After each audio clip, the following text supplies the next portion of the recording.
All right, so I should be live right now. Hi, everybody. The sound is tinny, probably because I just had an issue with my trusty old good luck headphones that I've been using since the Depp versus Heard trial. I don't think that they're working, but I'm going to give it a shot. And if not, we'll just have to do it without. It's a good thing because I actually need to go ahead and get something better. Let's see, though, if this works, okay? All right, so can you hear me?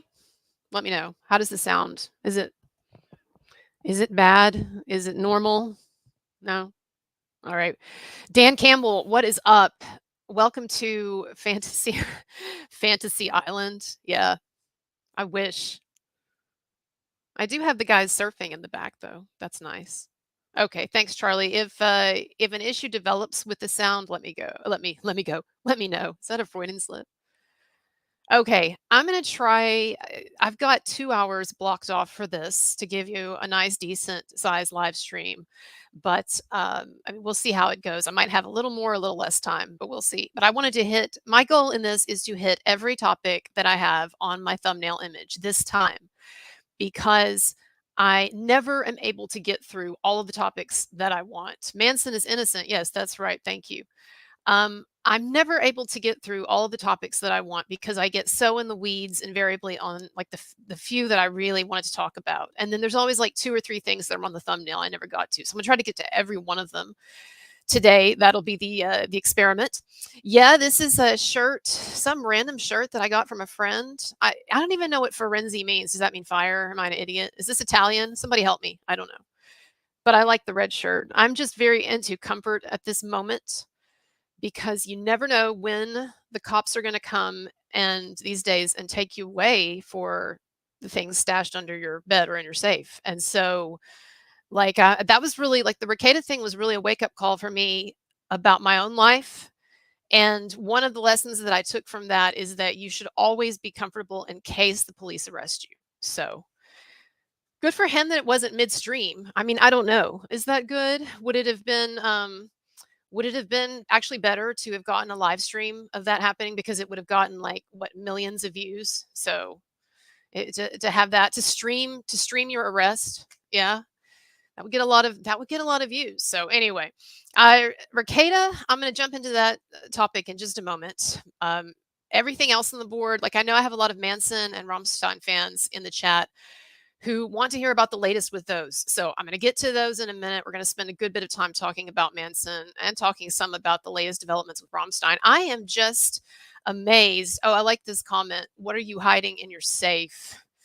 I just have to say, I was amazed at the size of that safe in the pictures. So I don't want to, one of the things that I don't like that people are doing, some people are giving away addresses of people involved in this Rekieta situation. I understand that they're in the court docs, the idiot law enforcement leaving them in there, things like that in there. But I will say this though, I did look up the address, the Rekieta address, and I looked at the house on Zillow, and they're not selling it or whatever. But I guess sometime in the past before they bought it, or I mean, doesn't Zillow have pictures of all of our homes now? Basically, somehow, do they have cameras in our rooms? But no, I wanted to look it up. I was just curious because people were talking about this giant safe that Rekieta has. And so I thought that they were exaggerating. And I was like, oh, yeah, giant safe. Oh, yeah, yeah. He was storing up lots of guns and ammo, too. And cocaine trafficker or whatever. So I was just rolling my eyes. But damn, that safe is big. I mean, that would be, you know what I thought living in Texas? I thought that is an excellent storm shelter, which we needed the other day because I went to my mom's house. I stayed with her for a little while. And we had a crazy storm in that part of Texas. I mean, it seems like there've just been a ton of crazy storms the last few months, actually. But we had a crazy storm, and we had trees all around getting knocked over. I don't know if it was a low grade tornado or if it was just a really intense storm. I saw like on the news there was discussions that it might have been like a level 0, category 0 tornado, but it definitely felt like our house got hit by something. And I have been in Texas in Tornado Alley almost my whole life. I took a little time to go to grad school in the East, but UNC, gorgeous campus. Um, but I spent most of my life in Texas, in Tornado Alley. And so it's not like I get freaked out by bad weather. I mean, I've seen it before, right? And experienced many tornado warnings in this part of the country. But I have never been in something like that where it really did feel like the house got hit by something. It was like there's just a quality about it that's different from even, yeah, a lot of wind and things blowing and stuff like that. But there was a definite shift at one point between like, yeah, a lot of wind, stuff blowing around, pelting rain, hail, and then like, boom. And then something was really whipping shit around. And that's when the trees fell. And we're talking about giant trees. So like we're on a cul-de-sac, or my mom is, and like we were completely blocked from getting out of the house because there was a giant tree blocking the entire street. So anyway, I don't know, enough about weather stories. They're really only interesting kind of like dreams if they're your own. Otherwise, it's very boring to listen to people talk about the weather or things that they have dreamed. But my whole point is, I was thinking during that, man, I wish I had the Rekieta safe. I'm serious. It did actually cross my mind because I was trying to game in my mind where would be the safest part of the house. And of course, some of you probably know you want to get to the most interior part of the house, preferably away from windows. And it's an extra bonus if there is plumbing, because the plumbing can help to anchor that part of the house. It's not that you actually get into the plumbing, although some people do get into their bathtubs, even pull a mattress over them. It's a good idea if you have time. But it's that the plumbing, like, it anchors that part of the house, right? And so if it's interior and it's plumbing, so anyway, I was running through all these calculations in like 20 seconds, and then like going around picking up the cats to bring them in. And I was thinking, man, if only we could get into like something that's like really sturdy, and it's like made of metal and it's heavy and won't get tossed around, and you'll be insulated and protected. And I was like, oh yeah, the Rekieta's safe. So anyway, all that is to say though, I said something on Twitter this week about how I was disturbed by the fact that some people apparently in the Rekieta's town, and by the way, if you're one of my usual viewers, you don't know what's going on. This is a big YouTuber, a big law tuber, as people put it, although I think he kind of rejects that label, right? But a big YouTuber, and there have been a number of national articles written now in the last 2 weeks about the fact that he and his wife and a friend of theirs got arrested for possession of like what 1 ounce of cocaine, like a decent size amount, you could say. And then also there were court documents released that basically provided allegations of child neglect, or kids not being fed, being clothed properly, wearing clothes several days in a row. And so I said this week that I thought I understood like reporting on the documents, and Rekieta's a public guy. He continues to be a public guy. People say, oh, he would be reporting on it if the shoe were on the other foot, whatever. So, I mean, yeah, I'm talking about it. Other people are talking about it. I don't have a problem with that. You know what? Actually, somewhat ambivalent at times about, as I am with almost everything I report on. But I think that it's not a big deal. But to talk about the stuff we've been talking about, but for people in his town to actually now be semi-stalking him and reporting back to, taking pictures of him, at a restaurant with his family, or someone, or April at the gas station, or, reporting back to people on YouTube about what they look like and what they were doing. It just personally, it bothers me, just because I guess, putting myself in his position, if this happened to me, I would understand people talking about it. I really do think I would, on YouTube, and cracking jokes about it. And I, like Rekieta, I think, would try to make something out of that, to take advantage of it to some extent, by saying, okay, if I'm going to be getting all this attention, then let's do a live stream. I'll continue my YouTubing. Like, I totally understand that. But I guess that I would wish, if I were in that situation, to have at least some shell of privacy left, where once I'm off the stream, once I'm off Twitter, and maybe that's naive, but once I'm off stream, once I'm off Twitter, Instagram, that I wouldn't have to worry that when I go to the store in this small town, there are people who are going to be, surreptitiously snapping photos of me and then sending them to YouTubers. And I'm not blaming YouTubers or whatever. I don't have a problem with people who were reporting on this so much, because they weren't even generally saying bad things about him, right? But just the idea that he and his family and the other woman involved in this, they can't be left alone, even in their town. But I don't know, maybe that's naive. I mean, I know that happens with celebrities all the time, right? and celebrities are stalked by paparazzi and stuff. But I don't think that's good either. I try most of the time to actually not report on these paparazzi photos because most of the time it's not even interesting. So I mean, if you stick to the court documents or things that these celebrities have actually done or said in public, I mean, while they're being observed, they know they're being observed, they're on in public, so to speak. Then there's plenty of gossip that way. There's plenty to look into. But the idea of actually like people just never being able to get away from other people taking photos and monitoring their behavior, it's just very dystopic. So I don't know. But it's time to SWAT CK. Well, I feel like it's a stupid thing for me to even mention this because there's always someone kooky who could or would do something. And I know that there are people like Tim Pool who are much bigger than me, or like that umbrella guy who haven't they been swatted multiple times and had CPS called on, well, umbrella guy, right, had CPS called on him and stuff by with for no reason, right, but just Amber Heard fans and his haters trying to get him in trouble. But um but there is a sense, I hate to say it, in this messed up media age that we are living in, and you all know this is true. There is a sense in which bad PR is still PR, right? And there are let me tell you something. The other night I went to, and I know this looks funny, but I just, fuck it. I'll fix it later. It's a casual stream. Um, the good thing about, let me say, these small streams is that I know it's just generally going to be people who like me on these streams, not always, but generally. So they tend to be very forgiving. But it's like, where was I? Um, Anyway, I just want to cut to the point. I was about to go on a long ramble, but to cut to the point, I am not at all making light of what might be going on in Rekieta's life, right? I, like others, have been cracking jokes occasionally and certainly following the circus. And I know what I was going to say. I went the other night and paid $5 to join Rekieta's locals so that I could see his live stream, because this was going to be Rekieta's first live stream since the arrest. And he really hadn't been talking much on Twitter, honestly, here and there, kind of clapping back to some people talking about him, but not really. And so I saw Tug said on Twitter that Rekieta was going to be doing his first live stream on locals. And I have never, this is the power of bad PR. I have never joined someone's locals ever. I think I've only been to the locals site like 3 times to consider getting on myself, and then I was like, it's too much trouble or whatever. It's hard to keep track of all the apps, honestly. I just can't add locals right now. I mean, I can't. I'm not even doing well with the other ones. But the point is, though, I've never paid money to join someone's locals, but I did not even hesitate to pay $5 to watch Rekieta's stream. That was the only reason.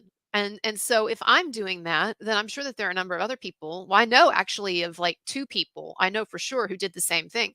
I know there've got to be a number of other people who are tuning in now to him and will continue to tune into him. Now, I know there's a whole real dimension to this that has nothing to do with the virtual world, where we're talking about a real family and real people and real kids. And I understand that there is legitimate, and I totally get it and agree, legitimate concern if things got so out of hand at the Rekieta house with drugs or whatever, if things got so out of hand there that the kids were being neglected and seriously neglected, if they're not being fed well, and if they are running around several days in a row in stinky clothes, even 2 days in a row, in stinky clothes. I know some of you, I'm not a parent, I know some of you are parents and say that, look, it's normal at times for kids to get stinky or even wear clothes 2 days in a row, or even be hungry at times, not because they're not being fed, but because they're fussy or whatever. And I'm going to talk about this in a moment. But I mean, I get that, but also we can't be closed to the idea that perhaps someone, even a good person, and someone that we admire, we find entertaining or what have you, is super smart, that someone could temporarily get so drawn into the pit of the dysfunction that often comes along with addiction, not always, no, with drug or alcohol use or whatever, right, but the dysfunction that comes into one's life with hardcore addiction, which we all know, a lot of us personally, um that could not cause someone to drop the ball when it comes to parenting. I mean, it is a very obvious statement that is a possibility, a significant possibility, right? And so, and it doesn't, I hate I hate some of the rhetoric on Twitter surrounding this, like, a shithole dad, people saying, "Oh, Rekieta is a shithole dad," or horrible junkie father, and all these things. And we don't know the situation, and it is very possible that someone can, on the whole, be a very good parent, and that they go through a bad period where they're not on top of everything they should be on top of. I'm not making light of these allegations, but I'm just saying we don't, as Rekieta said in his stream when he came back. And by the way, if you want to watch it, it's been posted on Twitter. But like he said on his stream when he came back, we're getting a tiny sliver of information from a government document. And I'm not one of these people that say, oh, the government always lies, or, fuck the police or anything like that. But we all know that a government report that is supposed to be the rationale for a major arrest and prosecution, that it's going to always paint things in the most negative light if possible. And there's a lot of details missing, and so forth. And so, anyway, that's what I think about that. And you all know, because I've talked about my own relationship with my parents and an abusive dad growing up, that I, just like all of you probably, I'm not a proponent in any way or an excuser of child neglect in this case, or child abuse, but child neglect is the allegation. But we don't have enough facts, and there is a way in which I can see in something like this that Rekieta could actually be a lot. I don't want to say more, and I don't want to say innocent, because I'm pretty sure that they found a lot of coke there, right? So innocence, I don't point my fingers at people with addictions, right? I myself, a lot of other people have had the same problems. But if someone finds an ounce, or some people saying maybe it wasn't quite an ounce and the packaging weighed into it, okay, whatever. But someone finds a shitload of cocaine at your house, and it's obvious with, like, the blow things around and stuff, that you've been doing it, and credit cards and stuff. Like, I'm not saying that it's the police are incapable of planting evidence, but I just don't think Occam's razor. It's likely that this was just a complete hoax, and I don't think anyone's really arguing that online either. And are they? And I doubt that's what Rekieta will argue, although I don't know. But I mean, I think Rekieta could be more innocent than people are understanding him to be, with the allegations that are really bothering people, which is the child neglect stuff. And there's a way that I can see this where he's very guilty of it. And I totally see how things could have spiraled out of control with a raging addiction, as they so often do with so many people. But I can also see a way in which you might have in this small town.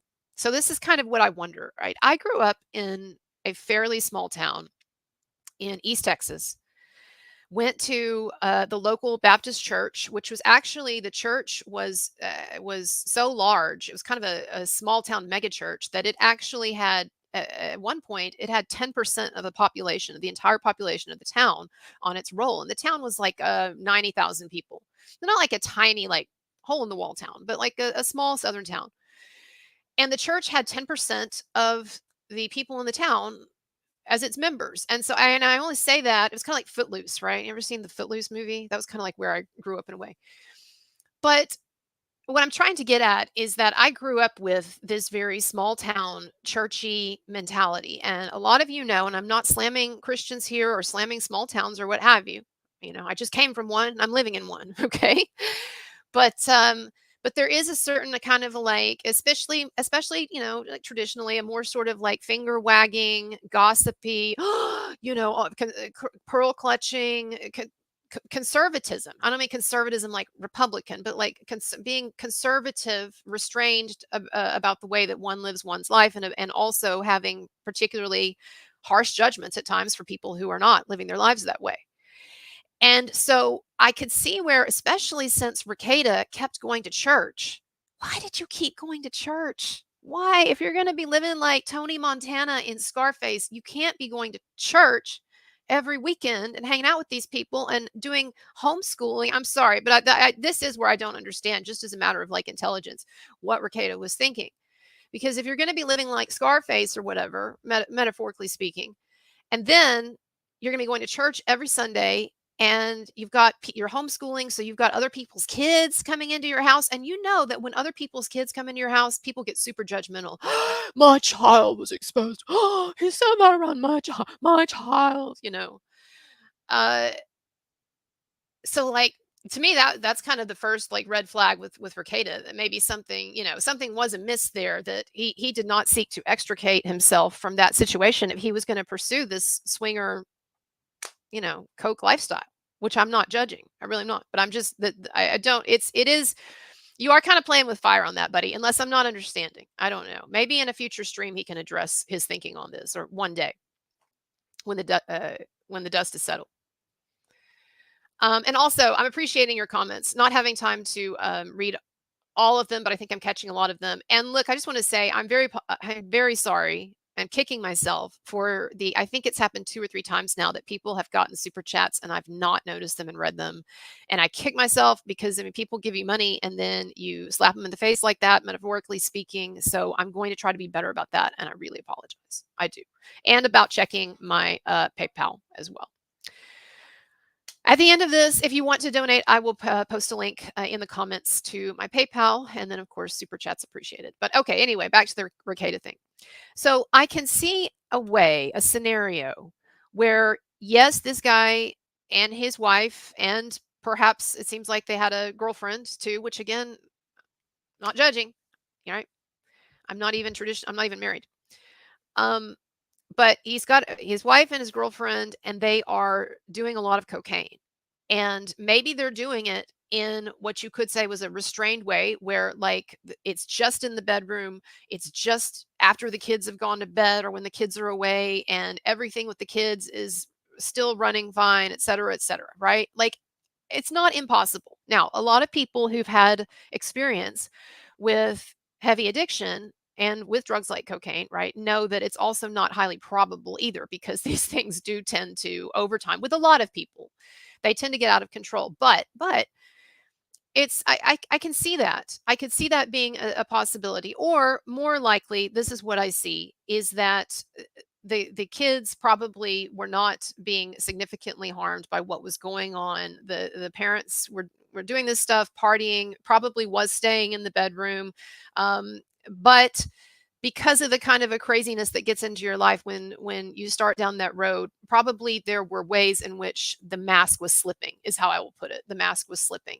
And so, for instance, if Rekieta goes to church and he gets up multiple times in church to go to the bathroom, that could be completely innocent. And I know that he says that he's been sick. He was sick for weeks, which he went on his podcast, on his local stream, he maintains. He's like, look, y'all, apart from everything that you know of or that you've heard, I really was super, super sick for weeks. Okay. Entirely possible. But it's also possible that if somebody is doing a lot of cocaine, and a lot of know this, if you've ever gotten to the lifestyle with that, and I've seen this before in friends, where like you go somewhere and like every 10 minutes they're having to go to the bathroom. And I'm not judging, because every 10 minutes some people have to go out and smoke, and other people, I mean, everybody's got an addiction of some kind or something that they've beaten off their back. But the point that I'm making is, when I say that the mask might have started to slip, it's not that necessarily I think that he was truly a neglectful father, or that these kids actually weren't being fed. I'll explain the kid thing in a minute. These kids actually weren't being well fed, or they weren't being lovingly taken care of, or whatever. But I do think that probably it's likely that the mask was slipping in enough ways so that you have an already a church and a community and people around you and your friends and family and stuff that are already primed to jump on you about this, or to be concerned, because they're churchy. They think that if you're doing cocaine, you're definitely in serious shit, and probably a lot of the time you are. But I could see a scenario where someone, like for instance, Rekieta's sister-in-law apparently was someone who was concerned and talking to other people about this, right? Not to the cops directly herself. The only one who talked to the cops directly was this pastor. So for people who don't know, what happened was several people in the community became concerned. One of them, it turns out, was Rekieta's sister-in-law, his wife's sister. One of them was a preschool teacher, although The kids were not of preschool age, so I don't exactly know. Maybe the 6-year-old was, but the preschool teacher claimed or talked to the pastor and claimed that the kids had complained of being hungry and that they had worn, it sounds like on at least one occasion that they had worn clothes for 2 or 3 days. That 2 or 3, now that can make a difference too, not to sound like a lawyer, but 2 days is, oh, I missed my evening bath, or things got a little bit busy, or I wouldn't take my bath or whatever. And now I'm wearing the same thing. 3 days is like, okay, more, you got a problem, right? And in my mind, I don't have kids because I can't handle any of this shit. But I'm just saying that sort of, to me, that was an important distinction too in the police write up, where the pastor reported that the preschool teacher told him that at least one of the kids, was it two, but that one of the Rekieta kid had claimed to be hungry and had not changed clothes in 2 or 3 days. All right, now I'll talk about that again in a minute, but I could see a scenario where if people already know that this guy is doing cocaine and that he's drinking a lot, and let's face it, if you go on his live stream, if you watch it, it's a rowdy time. I mean, it's a rowdy crowd. When I got on the locals stream the other night and I was in the chat, I was laughing to myself and to them, saying, "Wow, this Rekieta crowd is it's a rowdy crowd." Because their comment section, their chat, there's just a lot more edgy stuff that's being said. And again, I'm not saying that's bad. I think it's entertaining, but there's a lot more edgy stuff that's being said. And so I could see a situation where you have people in the town, in this small community, who start getting incensed about the lifestyle that Rekieta is living, and then saying, and he has 5 kids, and and and so forth, and that would give it enough fuel to where then some things could be taken out of context or misunderstood, right? So I think that, again, the most concerning thing is the report about the kids being stinky, wearing clothes 2 and 3 days in a row, and complaining of being hungry. And I've seen a number of Rekieta defenders online saying that could be innocent behavior that's being misinterpreted. And so, people have told me that there have been times when their kids have been really fussy and would complain to others about being hungry when, especially at a younger age, right? When really they'd been offered something to eat, something healthy or what have you, but they were being fussy. And parents have told me about how the schedule of a parent gets so hectic that sometimes there are things that get overlooked or fall by the wayside. I understand people say, well, feeding your children, but I'm just saying that we don't exactly know, because the allegations in the police report, they're so vague in a way. We don't exactly know what's being alleged. So I'm pulling for Rekieta, just whatever the situation is in his life. If he needs help and if he needs to get better, then he'll do so. And I'm not a friend of his, and so I don't really have any more to offer than that. But I also am keeping an open mind about this situation to see how this develops, and to see, if we get more of an indication on what was really going on here. And of course, none of it's our business anyway. But none of it's our business anyway. But if we're going to be speculating about it, and people say, well, Rekieta would be speculating about it if the shoe were on the other foot and so forth. Okay, but that's what I think. So his live stream the other night, he talked about the situation more than I thought he would, actually. He said he wasn't going to talk about it much, and he didn't. I don't think that he said anything that would be damaging to him, or legally. But he did talk about it and issues relating to it, surrounding it, and kind of the hoopla of the last couple of weeks. He did talk about that. And there was a moment in the stream, I have to say, it takes balls. There was a moment in the stream where he gave a shout out to any law enforcement agents that he knew would be watching. And so, I appreciate that. And this is what I'll say about Rekieta. If it turns out that he was in such deep shit that he was being a very neglectful parent, then I think that's terrible. It's regrettable, and I hope that he will do everything he can to correct that. But apart from what ends up being the reality with all of that, I really admire his guts, his balls in picking up with his streaming and moving ahead, because a lot of people would be so humiliated by all of the attention that he's gotten and by all of the comments. And, if you saw his arraignment, he's sitting there. It was a public arraignment, right? So it's online. Like so many things these days, it's online, which I don't know. I think that until you're convicted of something, you should be anonymous. I don't agree with mugshots being published, made public. I don't agree with us having access as the public to all these police reports. I know it's a double-edged sword because sometimes those police reports can give you truth, but like I don't I I think that what you're doing is you're punishing the accused before they even get a trial. Wait till the trial, you put out your evidence there, right? And then people will see all of it. But the defense then has a chance to respond in the moment. It doesn't just hang out there destroying you or destroying your image. And so I don't like that. But anyway, but his arraignment, it was live and it was streamed by the courthouse. And so he's sitting there, still in the handcuffs. You don't see till the end, but still in the handcuffs. And he's sitting there, and the judge starts the arraignment, and you have these people jumping in, like random viewers and people who know Rekieta, jumping in and saying things to him like, "You should kill yourself, you fucking loser," or things like that. And the judge, I guess the court, this doesn't say much for our justice system, but I guess the court is so incompetent that it doesn't know how to quiet other people or block other people. And so you had all of this noise, like every time people would jump in, there was a notification every time you had a new person in the audience. And then people kept initially, I guess they found a way to turn it off eventually, but initially people kept coming into the arraignment audibly.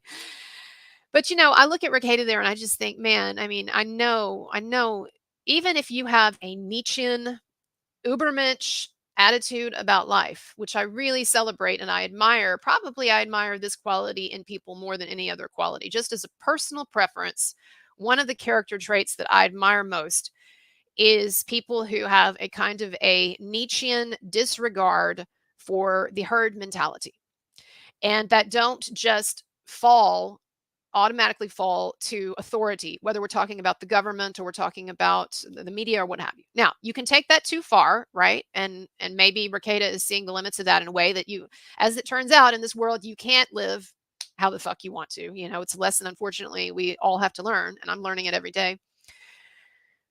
But I do respect an Nietzschean personality. But I'll say this though, that there have been many, I'm sure many things about this, even if he has that kind of an attitude, many things about this experience that have been utterly hellish. And some people might say, well, he deserves that lesson because, if his children were being neglected. And again, I concede all of that.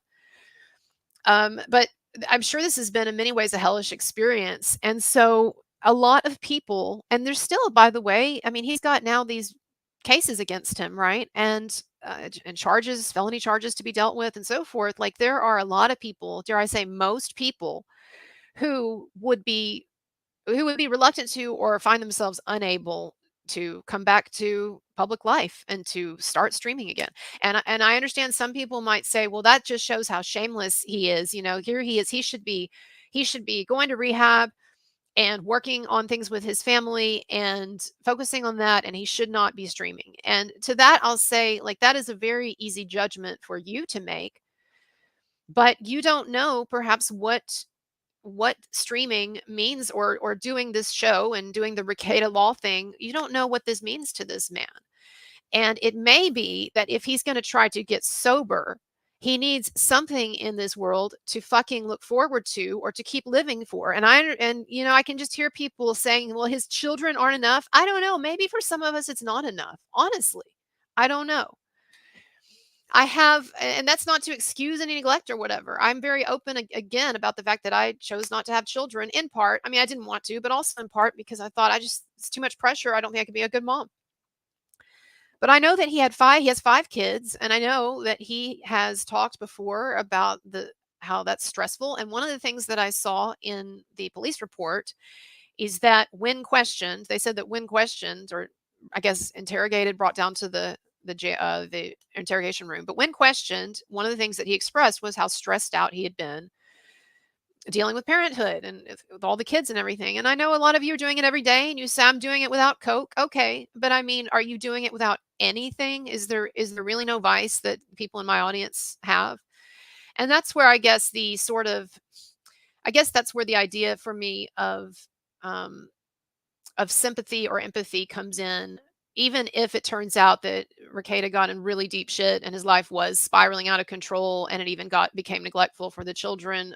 Even with that, I have so much sympathy. And I guess this is the point I want to make is that it's humbling when you look at your life to realize and accept how out of control generally we all are in some way or ways. And that doesn't mean that you should just say in a sort of hyper determinist way, well, I don't really have free will. Free will is an illusion. And, basically we're just these biological, organisms and running on stimuli and however we're wired in the head and all of that. I mean, all of those things are true, but you can't live your life that way with that in mind. It's very demotivational. And so I totally think if people are having a hard time, they should try to improve and get out of it. If people have gone down a path that's messed up or that's hurting them or others, they should repent of it or what have you. But I do have a lot of sympathy for the idea that human beings, almost every human being that I have ever known, has had to battle whether it's addictions or weaknesses, character flaws. A lot of people find fidelity in relationships to be a challenge that they can't manage. And I say that with sympathy.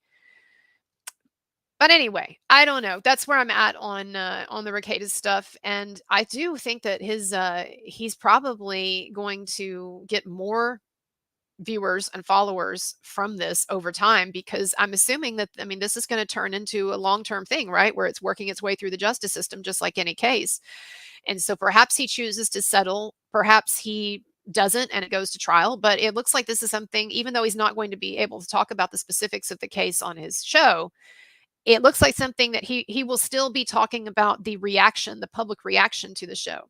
So in his locals chat, in his live stream, Rekieta really had some nice things to say about some people, like DUI guy. I don't know how DUI guy Larry is helping Rekieta, but Rekieta was basically like gushing about him on his show and what a stand-up brother he'd been, and he had made him some offer that he was really grateful for, et cetera, et cetera. So that was not, good for you, Larry, whatever you're doing, DUI guy.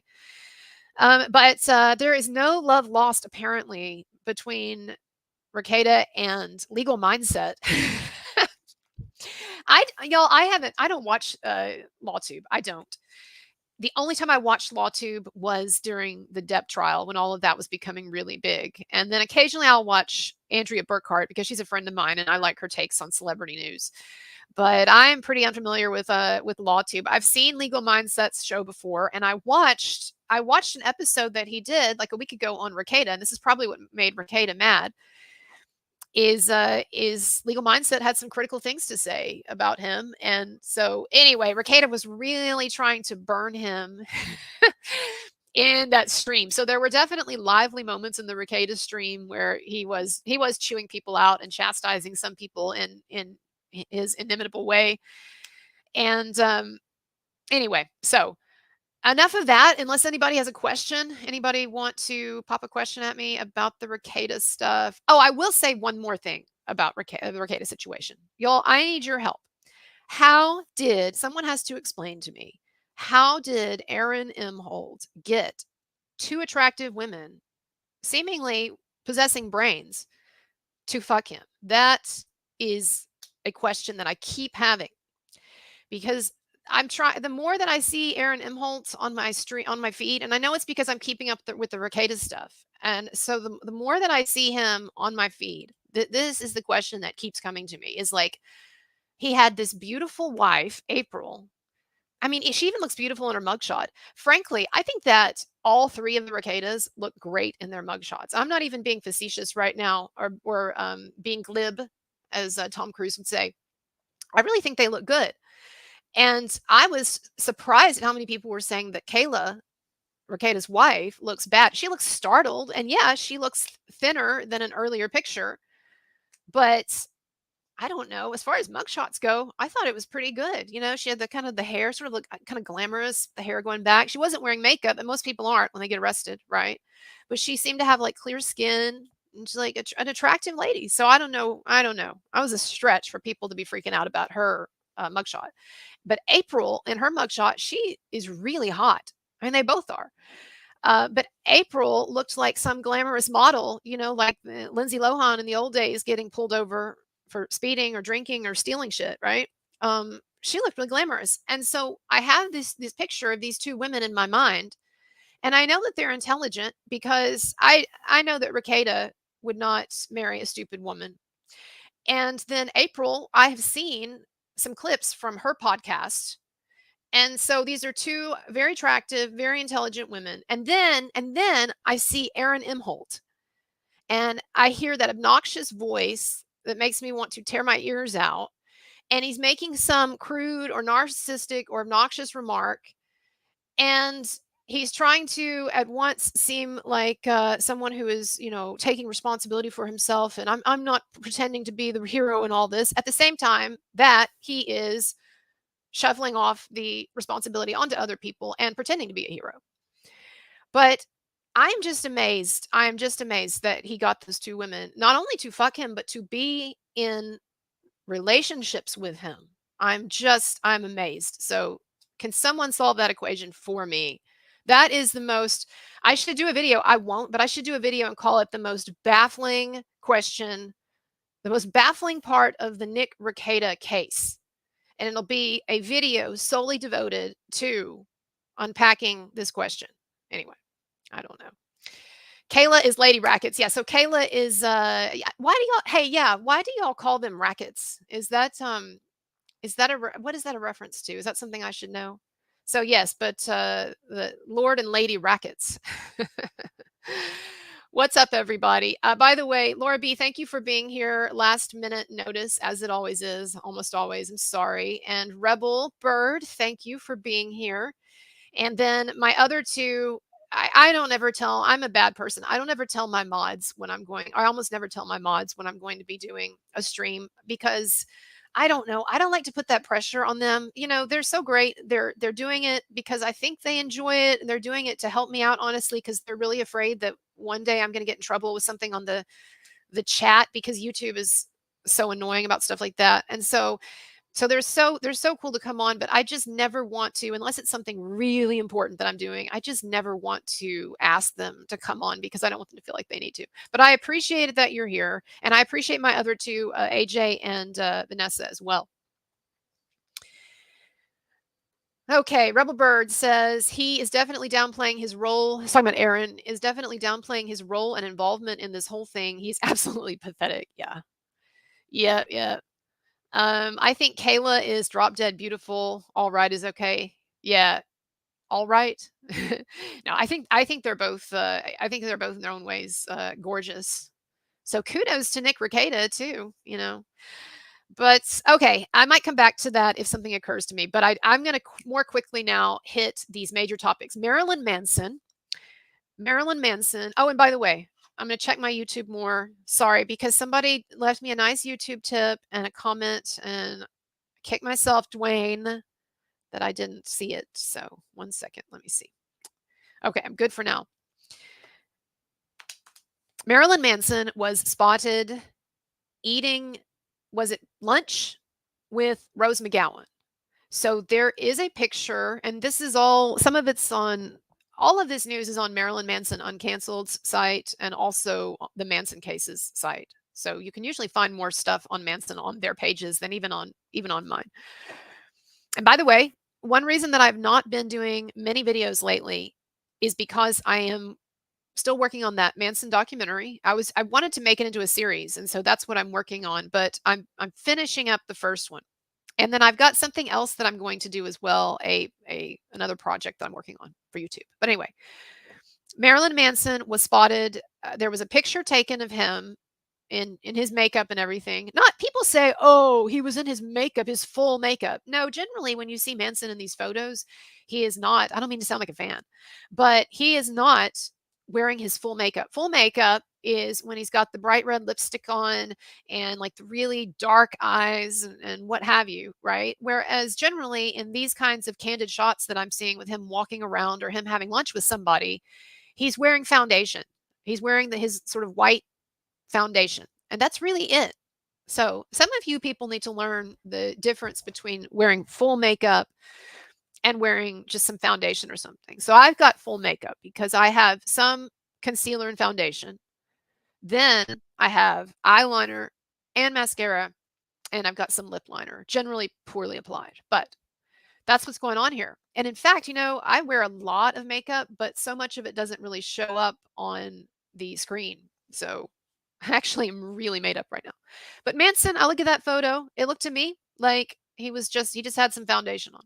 But anyway, there's a photo of him eating at some old school Hollywood restaurant, and there's someone sitting across from him. But because of the nature of the photo, of where the photographer was sitting, you can't see who it is. But this photographer, this isn't some friend of Manson or anything like that. This is someone who is like putting up Hollywood photos and things from where she is. This photographer said that he was eating with Rose McGowan. In fact, she posted this on Instagram, this picture of Manson. And she said that he was either eating with Rose McGowan, or she made a joke and said, or her doppelganger. But this has been confirmed, I know, through the grapevine. Not talking directly to the sources themselves involved, but through the grapevine, I know that Manson has been hanging out some, or has at least done this, I think, 2 or 3 times publicly. He has been publicly hanging out with Rose McGowan, Ms. Me Too. And of course, most of you know this, but Rose McGowan was his fiance for a couple of years. I think a couple of years. Fiance, not just dating, fiance. And she wrote a book called Brave, in which she talks about her Me Too journey. I mean, she also talks about her life. It's her autobiography, so I shouldn't reduce it to that. But it's her autobiography. She came out with this several years ago, and then talks about Me Too stuff. But there's a chapter in there on Marilyn Manson. As I remember, it's something to the effect of going to the circus or something, because she considers that part of her life kind of like a circus, in the sense that she was accompanying him on tour. So they were literally in the circus, right? And she talks so much shit about so many men in that book, from Weinstein to Robert Rodriguez, her other fiance, and others, and all these sleazy guys in Hollywood and sleazy agents, et cetera, et cetera, et cetera. Do you know the one person who comes off the best, like some kind of fucking angel, knight in shining armor? Do you know who does in that book? Marilyn Manson. Marilyn Manson. I've already read it online, so I'm not going to do it again here. But I did a video where I read the pertinent parts of that chapter of her book. And so if I have time, I'll try to put it in the comments below when I post my my PayPal. Hey, one of you mods, can you locate my PayPal link to post? I know it might be, if you look at one of my older videos, I think I usually include it there. I don't know. If you can't, no problem. I'll do it a little later. So she talks about how nice he was. She talks about how he actually helped her. Manson helped Rose McGowan to heal from the trauma of what she claims that she went through with Harvey Weinstein. And I mean, basically just sort of waxes lyrical, she does, about Manson as a beautiful person and a beautiful, misunderstood boyfriend. Now, you might say, well, if it was so beautiful and wonderful, then why did they split up? Well, she talked about this actually years ago in an interview with Andy Cohen. And she said, speaking of Scarface, she made a reference to Scarface. And so what she was insinuating was that he had a coke addiction that was a problem. And I think this is something that Manson and a ton of other people have acknowledged and everybody knows about, right? Is that there was a significant period of his life when he was, when he was with Rose, and sometime after that when he had a coke problem. And I don't mean Coca-Cola, even though that actually might kill more people. That would be my problem, is a Coca-Cola problem. I'm drinking coffee right now.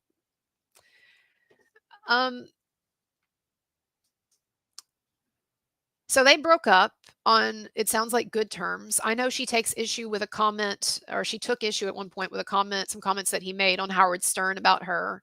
But I feel like if you looked at the comments, if you looked at the interview, it's understandable, and he doesn't say anything. He really doesn't say anything bad. I don't even really remember it, right? But yeah, of all the guys that she talks shit about in that book, and that she calls out as being abusers, including Robert Rodriguez, and including certainly Harvey Weinstein and others, Manson comes off looking great. And you'll probably remember that when these allegations against Manson came out, Evan Rachel Wood and some of these other women in 2021, Rose McGowan did a series of Instagram posts and came out with a statement, and then also did a series of Instagram posts where she talked about the situation. And yes, I know she said, I stand with Evan, and it's ridiculous that Manson's label knew this, and his manager knew this, and all of this, and stuck with him. This is terrible. I'm so sorry to his victims, blah, blah, blah, blah. I know she said all of that. But what she also said that got ignored was, while I never experienced this, while this was not my experience with him, and someone even directly asked her, and she said, he was not like that when he was with me. Jocelyn, hello, Jocelyn says, looking forward to your Marilyn Manson video. Can you clarify what lawsuits are still ongoing? Is it just Ashley Walters and Bianca Kine? And the status of BK case, not including his lawsuit against ERWAIG. Wait, who's BK? Oh, Bianca Kine. Yeah, let me answer that real quick. I appreciate you. Oh, okay. Thank you, Laura B. You found the PayPal. And Rebel Bird, the Patreon. I'm encouraging people not to do the Patreon right now because I don't have content up. And I mean, people have a right to be honestly angry at me about that, but they've been cool about it. But I've got to get content on up there. So, but thank you, Rebel Bird. Anyway, I'm not discounting that. And if you want to donate on Patreon, you know, I have a great backlog of extra content. So like if you're new to me and you're like, oh, I'd like to see more of her stuff. I mean, there's certainly a lot of stuff on Patreon, but it's just not been recent. But you can also donate on PayPal. If you donate on PayPal, leave a message if you want, and I will read it on the air. I won't say your last name, but I will read it. Okay. Before I get back to Rose real quick and what was going on with Manson. Yes. So Jocelyn, there is the Ashley Walters lawsuit against Manson. That was his ex-assistant. Remember, the one who stole his car and wrecked it and got a DUI and all of that. And then later claimed that she'd had all of these repressed memories that just suddenly came back when she was asked to join the conspiracy against him by Evan Rachel Wood and the others. So her, yes, her lawsuit is on deck. It had gotten kicked out because of the stupid repressed memories thing. Like the statute of limitations had passed, and the judge was like, I'm sorry, the statute of limitations had passed. But then she claimed repressed memories, and the justice system was like, okay. And so it's back on. Bianca Kine is the woman who claims that she was assaulted by Manson while she was underage, while she was 16, I believe. And totally non-credible. In fact, she gave a full 1.5 hour podcast interview in 2021 after she came out with her allegations that Manson had done something to her, in which she told a totally different story than she told in the lawsuit. In her podcast interview that she did, her claim was that when she was underage, Manson briefly, like for a second, she literally says that in quotes, like for a second, kissed her on the mouth when she came backstage and was flirting with him. That's what she claims. That's what she claimed in the extensive podcast interview. But by the time it was lawsuit time, get some big bucks if you can, right? Then suddenly he all out sexually assaulted her. Was doing all this horrible stuff to her when she was underage, and then later. So I mean, she's completely non-credible. And that's the Pizzagate lawsuit. By the way, I'm just scratching my leg. I'm not doing anything else. So don't accuse me of jerking off like people have accused Rekieta. Y'all, I found out, I think, Jocelyn, I'll get back to you in a second. I think I understand what he was doing, all right? Somebody who watches a lot of YouTube and is like familiar with like the OG shows, he told me that there used to be a fairly famous YouTuber or someone who was known in the YouTube community, and his name was DPS or DP something. And the guy kind of fell asleep one night or got drunk and was doing a late night stream, and he apparently sort of jerked off on camera and then realized that the camera was there and was filming, and he goes, wait, is this thing still filming, or something like that. I think that's what, if Rekieta was doing anything like that, I think that's what he was perhaps making fun of or alluding to, because apparently it was like very well known, this DP something guy or whatever his name was, this thing was very well known that he's screwed up and jerked off on camera. And so that, I think, is what Rekieta was doing, if he was doing anything. But I'm just telling you, I watched the stream that people were talking about where there was some arm motion down for a bit, And I just don't see someone who was actually engaged in a sexual act. Certainly not someone who completed a sexual act. I don't know. It doesn't look like that. He was either scratching his leg, like I just was there and was just kind of like, whatever, and making faces, or he was making fun of that DP something guy. But I really don't think he jerked off on camera. And that's my story. I'm sticking to it. I don't think he did. And no, I don't think he got a blowjob from April under the table either. Okay. I really don't. All right. So Jocelyn, we got Bianca Kine, we got Ashley Walters. And then there's trying to think, there's one more lurking out there, isn't there? Y'all, I lose track. I seriously do. Is it just those two? I feel like there was like one that was still kind of lurking. But okay, so we got those two. And then we have Manson's lawsuit against Evan Rachel Wood and Ilma Gore. That even though the stupid California laws cut out the defamation part, I mean, he still is accusing them of a number of bad things. And so we'll see. We'll see if it goes to completion. So yeah, so that's what's going on. DSP. Yes, thank you. Do y'all know what I'm talking about? This DSP guy, right? And so I think that is what Rekieta, yes, I know Rekieta was drunk. If you look at that stream that he did, 2 weeks ago or whatever, yeah, he was completely drunk and moderately incoherent, or certainly mumbling, and eyes were kind of like whatever. But the thing that we're talking about, I think he was making fun of DSP. So Manson having dinner with Rose. So here's my point, okay, is that Rose came out a year ago on the Eliza Blue show, and I know how we all feel about Eliza Blue now.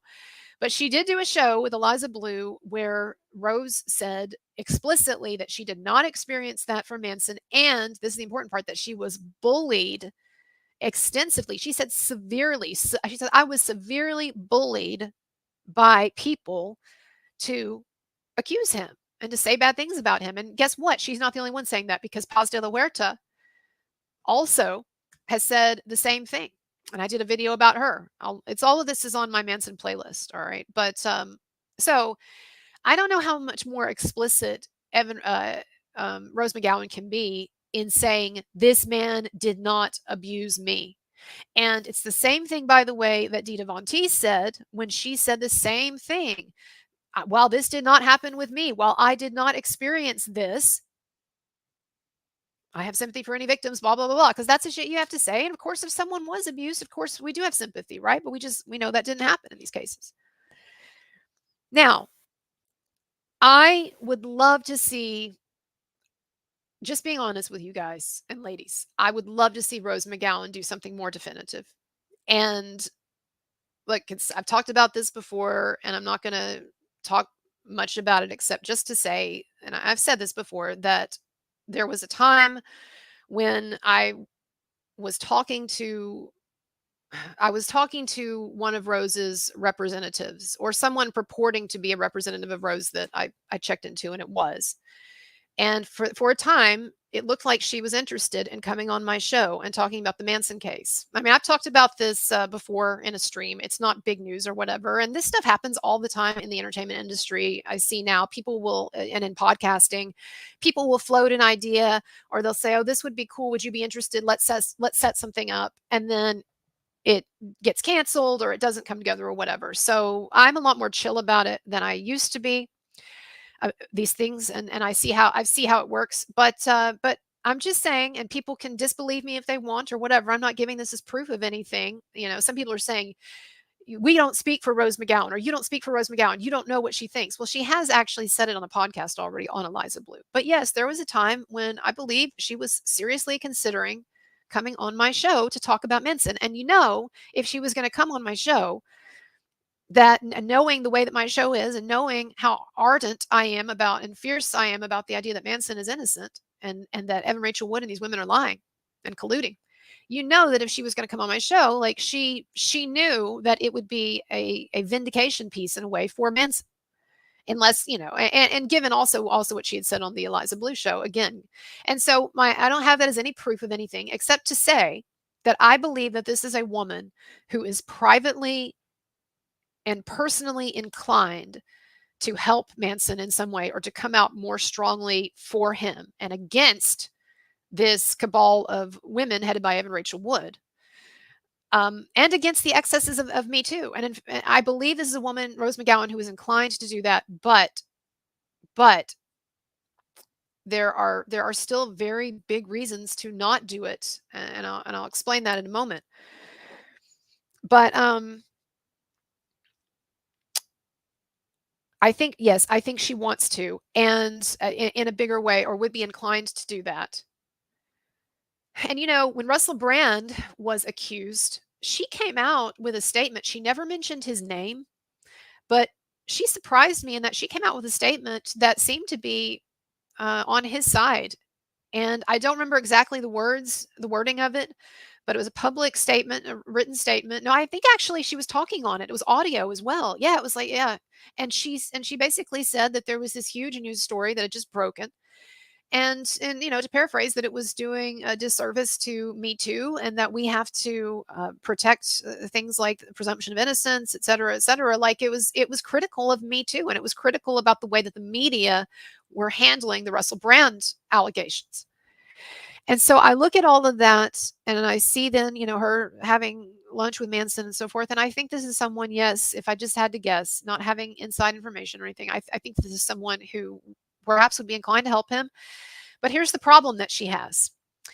It was just announced by a German feminist organization that she is going to be their keynote speaker at this feminist conference they're having. And guess what? This feminist organization, it's the Frauen 100 organization that some of you might see on Instagram if you're following the Rammstein case. This is the same organization that had Shelby Lynn, the Rammstein main accuser, as their keynote person or whatever at one of their big leadership conferences. They gave her a huge platform, and it got a fair bit of press. Certainly in Germany, it got a lot of press because the Rammstein Me Too hoax is a huge deal there. And it even made international news. I mean, it was on the cover of Der Spiegel. A lot of people saw that. It was in the New York Times. Rammstein is a huge band. But in Germany, where they really, really are giant, right? This was a big story. And so they invited Shelby Lynn there to say her nonsense. And even in this post, this Instagram post that was announcing Rose McGowan as their keynote speaker, there were references to Rammstein and Shelby Lynn. So this is going to be at this event that Rose McGowan goes to as their keynote speaker and their feted guest. This is going to be a major talking point about what's going on in Germany with these bands, and there's such an abusive power. There's a power system, a power disparity in play, and there's these systems where these women, they're groomed to have sex with these men, blah blah blah. And there was even an allegation that she was drugged. Never mind, that was complete bullshit. It's been completely disproved in all kinds of ways. But there's even our last year's speaker, Shelby Lynn. She stood up against these evil rock stars, or these misogynist, rapist rock stars, etc. And you used to date Marilyn Manson, right? You were engaged to him. Isn't that horrible? And did y'all know? I'm talking to you now, that there is a book that came out recently in Germany called Row Zero. Those of you following the Rammstein Lindemann stuff, you know what I'm talking about. But there was a book that came out in Germany, a supposed work of journalism called Row Zero, and it is all about the Rammstein situation and Shelby Lynn, and then some of the other bullshit pseudo allegations that came out in the press, where they're not even accusing him of rape or assault, but they're just saying, oh, there was a power disparity that I realized later, stuff like that. That was a huge story in Germany. And this is something that is tightly associated with this organization that's having Rose McGowan. Well, this book that I'm talking about, this book was about the Rammstein thing, and it was also about Me Too in the music industry and the rock industry. And guess what? There's actually a chapter in this Row Zero book, this German book. There's a chapter in there about Marilyn Manson, and the chapter basically just recycles allegations and Rolling Stone talking points about Manson.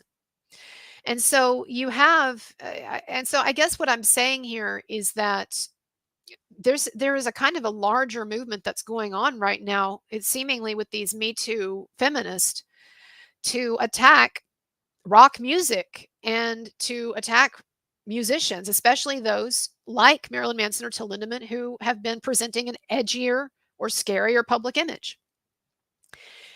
And I just wonder, I do think, just my own guess is that Rose McGowan would like to come out more against Me Too. If I were her, I know I would be tired. Honestly, I'd be tired of it too. I mean, you just get tired of things after a while. Like there are things I get tired of covering. I keep covering the Manson stuff, right? Because that's one of my big things. I'm going to stick with it. But there have been times I've gotten tired of that. Um, I think Rose would like to turn the page on this, and I think probably she gets that most people are sick of it and that it's just not helpful to one's career. But even if it did some good in a number of ways, but the problem is this is her calling card now. And so from a PR perspective, this is really a problem because it's her calling card, Me Too, and it has all of this craziness associated with it and these witch hunters who are still aligning themselves with this movement and who hate Marilyn Manson, hate some of these rock artists. She's going to be their keynote speaker. How can you do that and at the same time come out in any kind of substantial way for Marilyn Manson? I'm not saying it's not possible, and I hope that she makes the choice to do that, because I think that the Me Too road is coming to an end. And what I'm saying, that I don't mean philosophically. I just mean in a purely self-interested aspect dimension.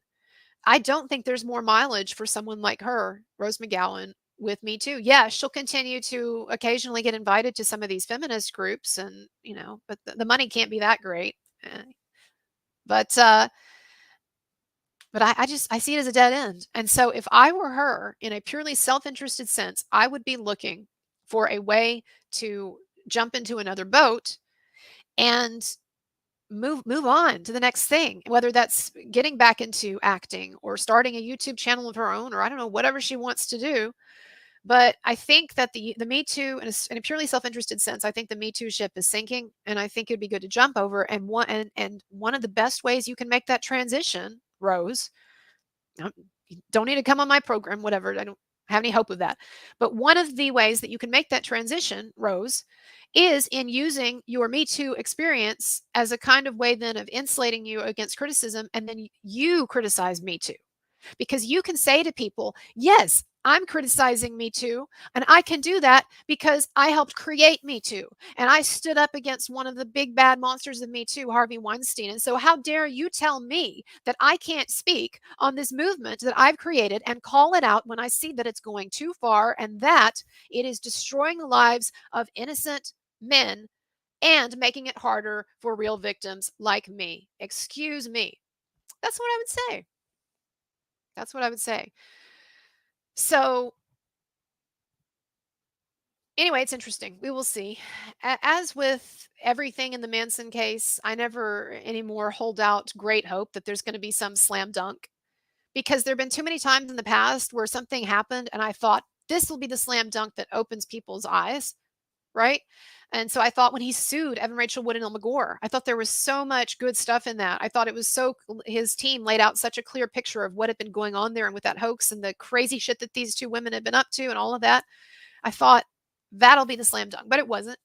And then when Ashley Morgan Smithline flipped and publicly declared in a legal document, and then ended up supporting that then with an interview that she did with Popcorn Planet, when she declared that the thing was a hoax and that she had been suckered and pressured into it and she regrets it and Manson wasn't abusive and Evan Rachel Wood was lying and all of that stuff, I thought, okay, that'll crack it.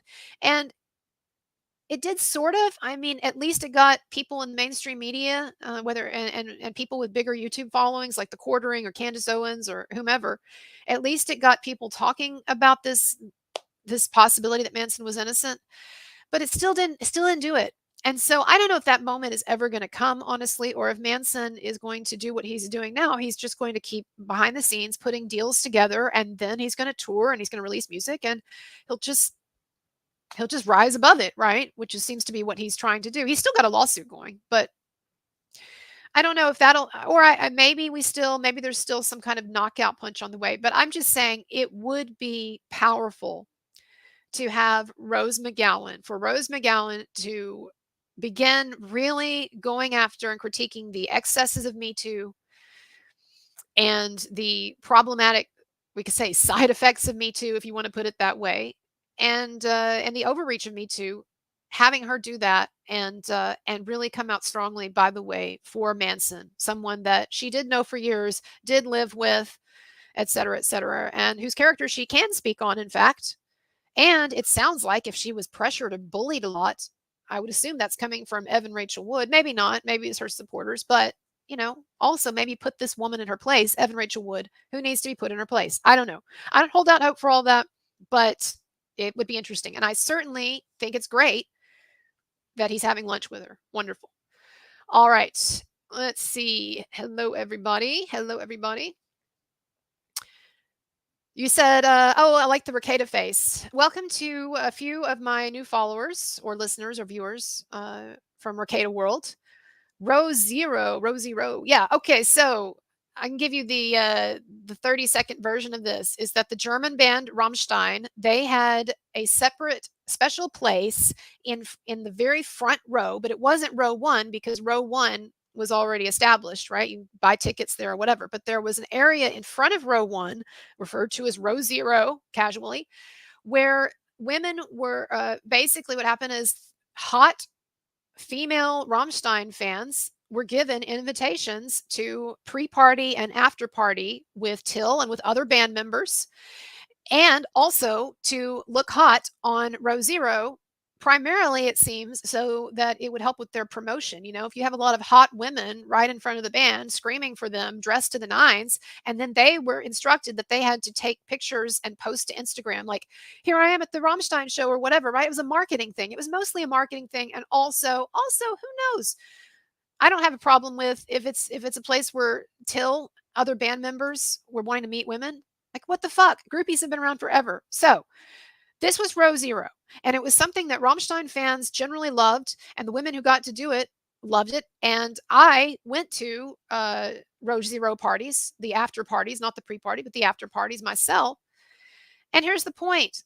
They were harmless, no problem, no big deal, until one crazy attention-seeking woman decided that she was going to claim that she had been drugged and sexually assaulted at one of these parties, to insinuate that Till Lindemann, the lead singer and the front man for the band, drugged her drink, waited then for her to get so out of it that she could not say no, and then had her escorted to a small closet-like room underneath the stage, where then he would take advantage of her while she's unconscious or doesn't know what's going on. And all of this has been disproved.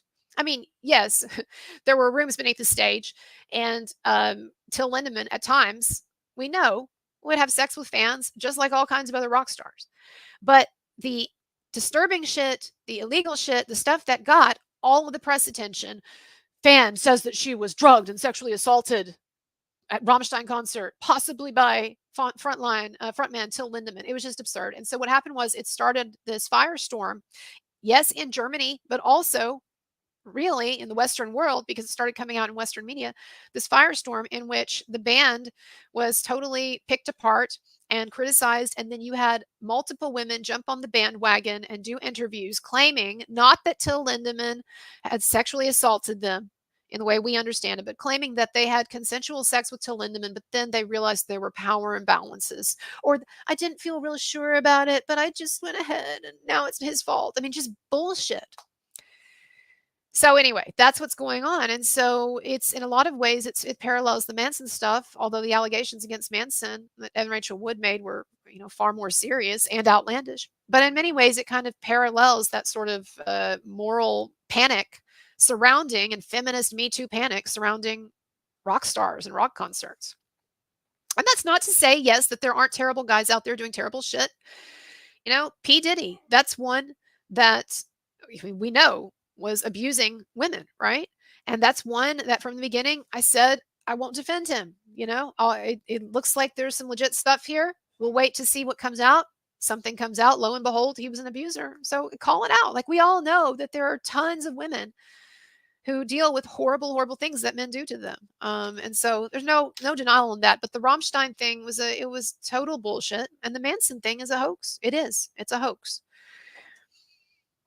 So anyway, I think it'd be great for someone like Rose McGowan to help him in some way. Who knows if it'll happen? I don't know. But he's going ahead, he is forging ahead, and he's adding shows. I see every week there's a new show that he's headlining. So good for him. And yeah, it's good to see it. And Till Lindemann, as I've said before, he's going to be coming to the US also doing a tour. So these guys are not letting anything stop them. Nick, I see you here. I won't say your last name. Oh, yes. Thank you. You know what? I promise you it will go to the headset. I promise. That's great. I really appreciate you. All right, y'all. I want to talk about J Lo. And stick with me. Even if you came here, I'll tell you what I'm going to do. Even if you came here for Rekieta or you came here for Manson and Lindemann, I'm going to hold you. I'm going to try to hold you here. I promise I will say more about them in a little while. Okay. But I want to get to these other things because what happens in my other podcast is that I will just pick 3 topics generally that I just spend the whole time talking about. And then there's always stuff that I wanted to touch on. And people are like, wait, I thought you were going to talk about this. And then I didn't. Right. So I'm making myself stick to the schedule, but I am going to come back to the Rekieta thing and the Manson stuff and Rammstein in a moment. J-Lo, y'all, I did something that I'm semi-ashamed of, but I did it because I had a curiosity. I watched her documentary, The Greatest Love Story Never Told. Yes, that is the name of her documentary. Her documentary about her relationship with Ben Affleck and also about her relationship with herself. And yes, it's every bit as like cringe as you would imagine with that. I watched it though because I hate to admit it, I'm fascinated with the seeming implosion of J-Lo's marriage to Ben Affleck. And I am fascinated with some of the twists and turns that her life has taken, even though I'm not particularly interested in J-Lo herself. Like some of her pop music in the early 2000s, it was okay. Think you gotta keep me, yes you don't. Even if you were broke, my love don't cost a thing, right? That was a pretty good song. And Jenny from the Block. I'm just Jenny from the Block. But I don't particularly find her interesting. I probably shouldn't care about this at all, but it is a celebrity story that has gotten my attention. And I saw today that TMZ was just reporting that they have definitely put their big $60 million house on the market. I can't even, never say never, but I cannot imagine being so rich that I would spend that much on a house. I mean, I feel like I could have like $1 trillion and I would still be like, man, that's like a lot of house, because it's already like even just like living in a normal situation in a really small place. Like sometimes it's a hassle just to like go to the other side to find some money. You're just like yelling, hey, bring the salt in here. Ah! $60 million house. I'm not saying it's not like a pretty looking house, although it kind of was mausoleum like. It was pretty cold. But yeah, $60 million house. But they're putting it on the market. And of course, y'all probably already know he's living in Brentwood. He's living in a different subdivision in his own rental. They only seemingly get together in public for events concerning their children or stepchildren, recitals, graduations, whatever. And when they are in public at these occasions, their meetups look pretty awkward. And the thumbnail that I provided had a picture of J-Lo kissing Ben, air kissing Ben. And of course, you take a picture, it doesn't mean anything, right? You can just catch someone at a bad moment. But the picture just looked awkward. I know some of you have seen it. Let me get it. It's on the thumbnail. It just, when I look at them, I just don't see that these people are still in love or that they're still like in a relationship per se. I mean, I think they're divorcing. I think that either they are, oh, here it is. Okay, hold on a second, y'all. I'll show you this. And again, I know one picture, one shot, what does it really tell you? I guess sometimes it's worth 1,000 words, but others, I don't know.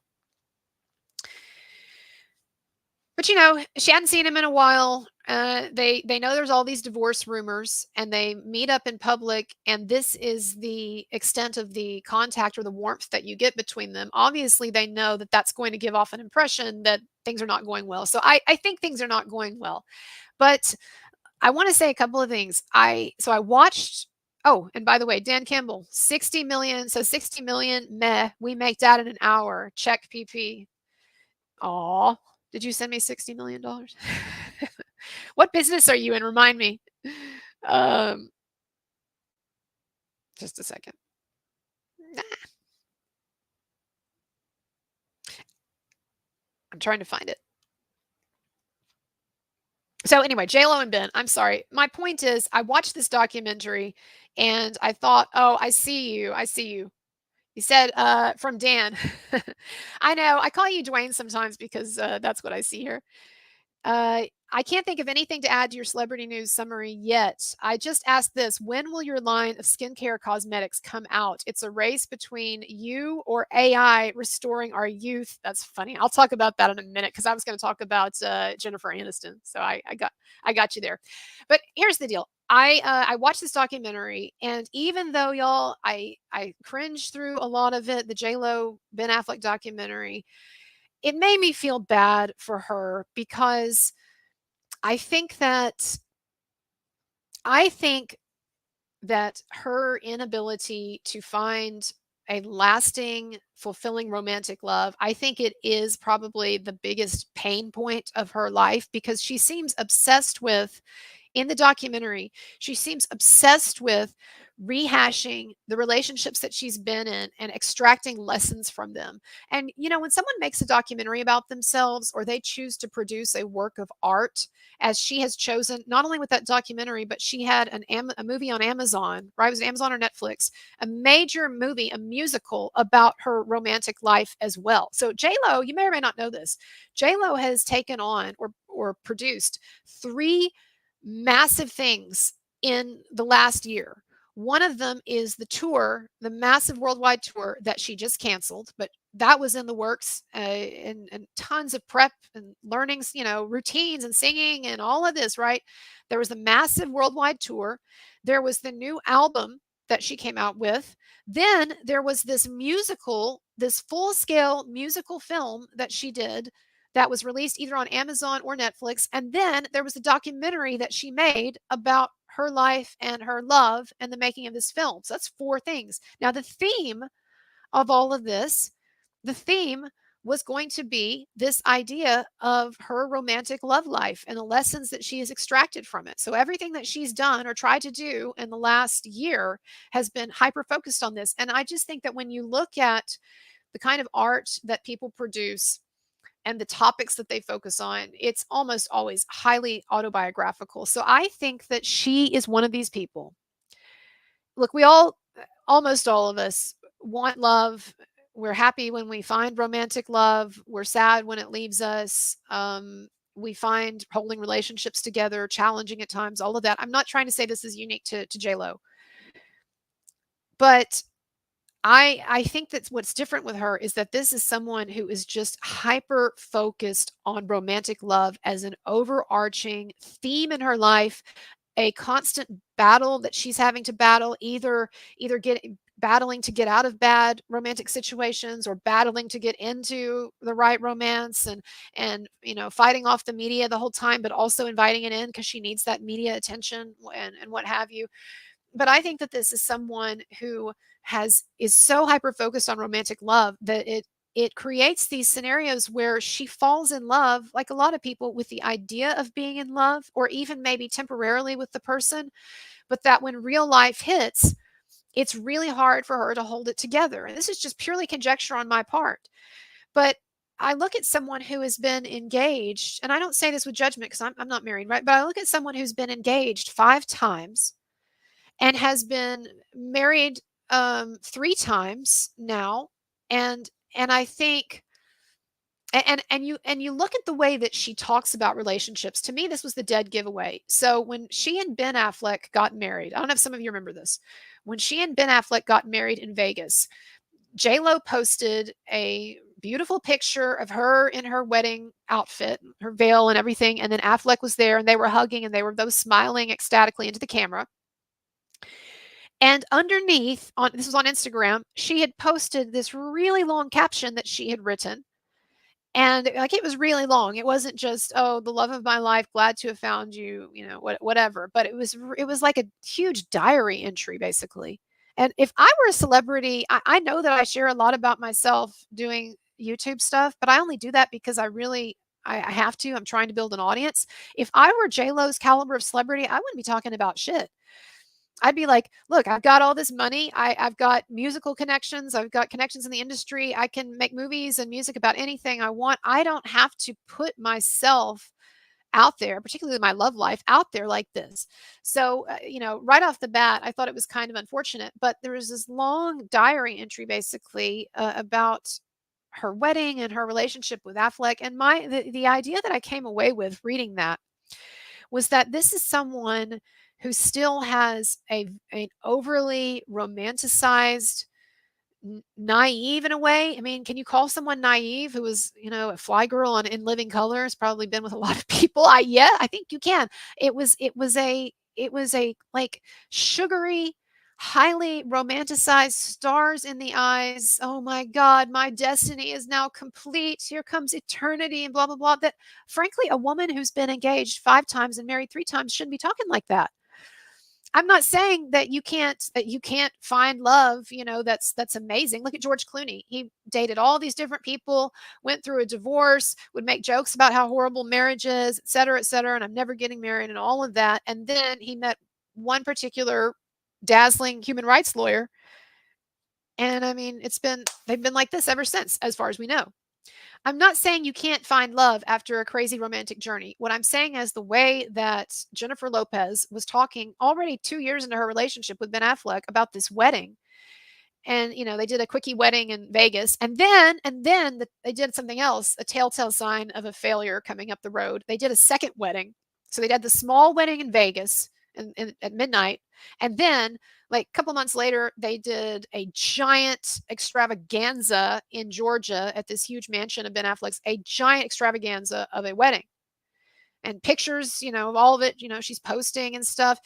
But this one long caption about her Vegas wedding, it said things like, maybe one day you'll find yourself in your forever land with your one and only. Like, that's not a word for word, but it was something like that, kind of syrupy and ridiculous, right? And I thought to myself when I looked at it, I thought, this woman, there's just something weird going on here with her, the way that she thinks about relationships, romantic love, particularly adult romantic love, and the way that she feels the need to just pour all of this poetry out, this really kind of sticky, sweet, saccharine poetry out about this on Instagram.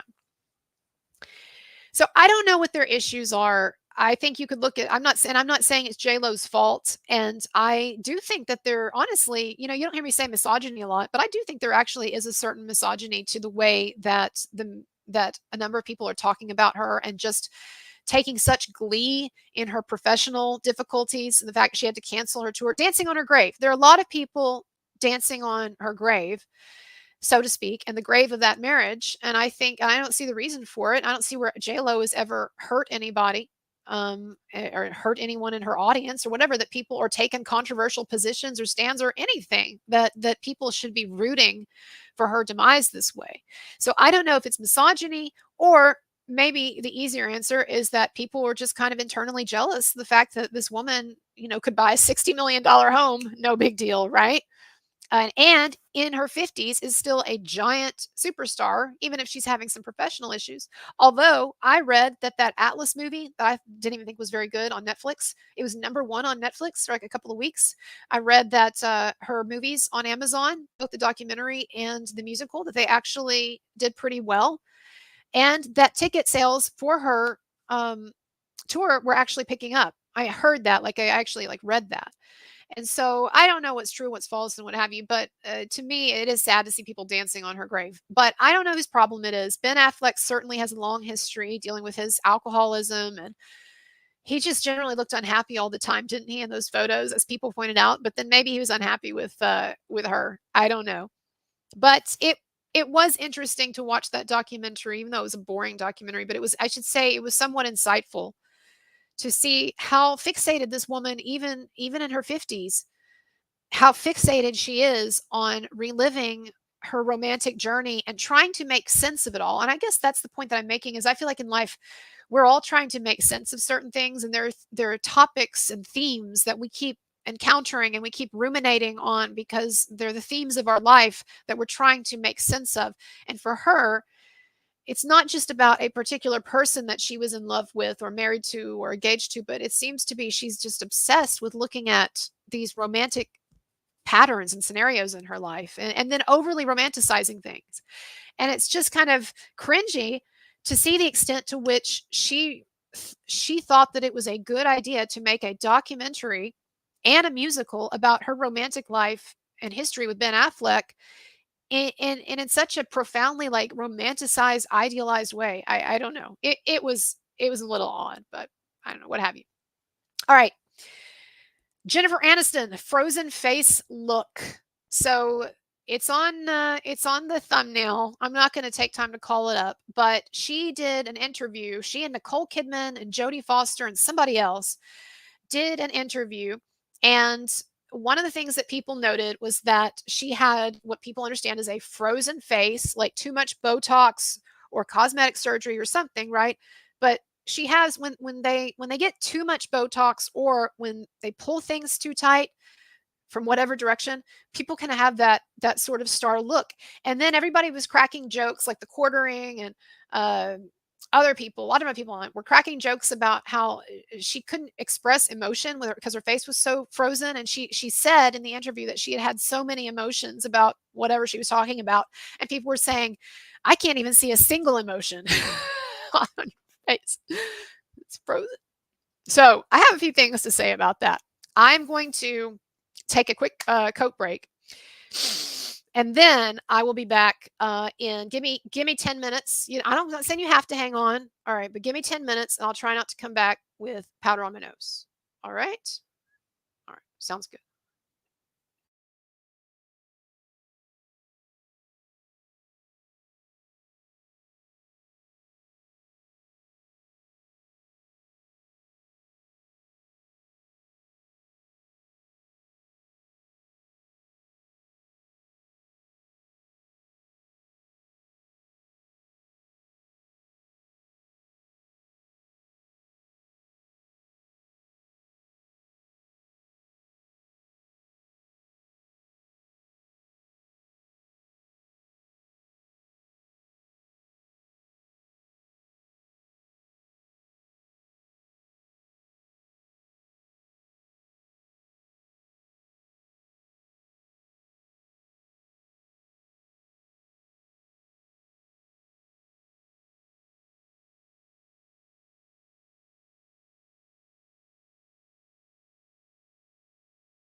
What do you mean, Dan? Not my friend Dan. The other Dan who said I hate everybody. I don't hate everybody. Just like 99% of humanity. No. Oops. See, when people say stuff like that, I mean, it's I know that was just a troll comment anyway. And so it's not that I have a problem dismissing comments like that, but there are so many times though when people will critique me for things or will make observations, make assessments of what I do, and it really is kind of jaw-dropping to me how off the mark they are. Like, for instance, this guy who freaked out and, was letting me have it on Twitter because he said that I was a fraud because I did a video on the merits of single life. I remember extolling, he said, extolling the virtues of single life while I was secretly in a long-term relationship with a man. And I think to myself, and this isn't someone who's just being a troll and just writing shit. Like, this is someone who, and the only reason I was even paying attention was this was someone who had been watching my stuff for like long time, started following me way back, was supportive. And I think to myself, is this person like crazy, or did they weren't listening to what I said? Because what's so funny is in that very video that he was talking about where I extol the virtues of the single life, I talked about being in a relationship, being in a long-term relationship. So things like that, it's not that they bother me. It's the only issue is that you have to, when you get comments, of whatever nature, good or bad, you're continually, and this is why my intake is so low. I can't read many comments, is because you're having to continually check with yourself and say, okay, is it useful to me? Is this information useful to me? Is it helpful? Is there something that I should be correcting? Is there an issue here, right? Because sometimes when people call you out for stuff or they criticize something or they give you suggestions, sometimes they're very valid. And sometimes they're not only valid, but they indicate ways that I should try to correct my behavior. But then a lot of the time, they're either invalid or they're not really a big deal, but the way that someone is describing it, it makes it seem like it's a bigger deal than it is, right? So it's not so much like with negative comments, it's not so much that it's like wounding. Like, I'm so far past that with negative comments to where like the things people say, I'll tell you in a minute about my face. It just doesn't, I don't feel it. But it's it is something kind of, it's annoying to, when you get comments, to have to then constantly be filtering and saying to yourself, okay, am I going to triage this? You're constantly doing triage is what I'm saying, basically. And now it could be worse. Like, I'm not working in the coal mines, but you are like, that's the way that I think a lot of people who do what we do handle it, is everybody has to find some way of triaging, and I'm not good at it. So I just don't read most of my comments, unfortunately. Some people are better at it than others. I don't know. Dan says, George Carlin said he likes people, but only in groups of one. I never heard that. I like that. And only for a maximum of a couple of minutes at a time.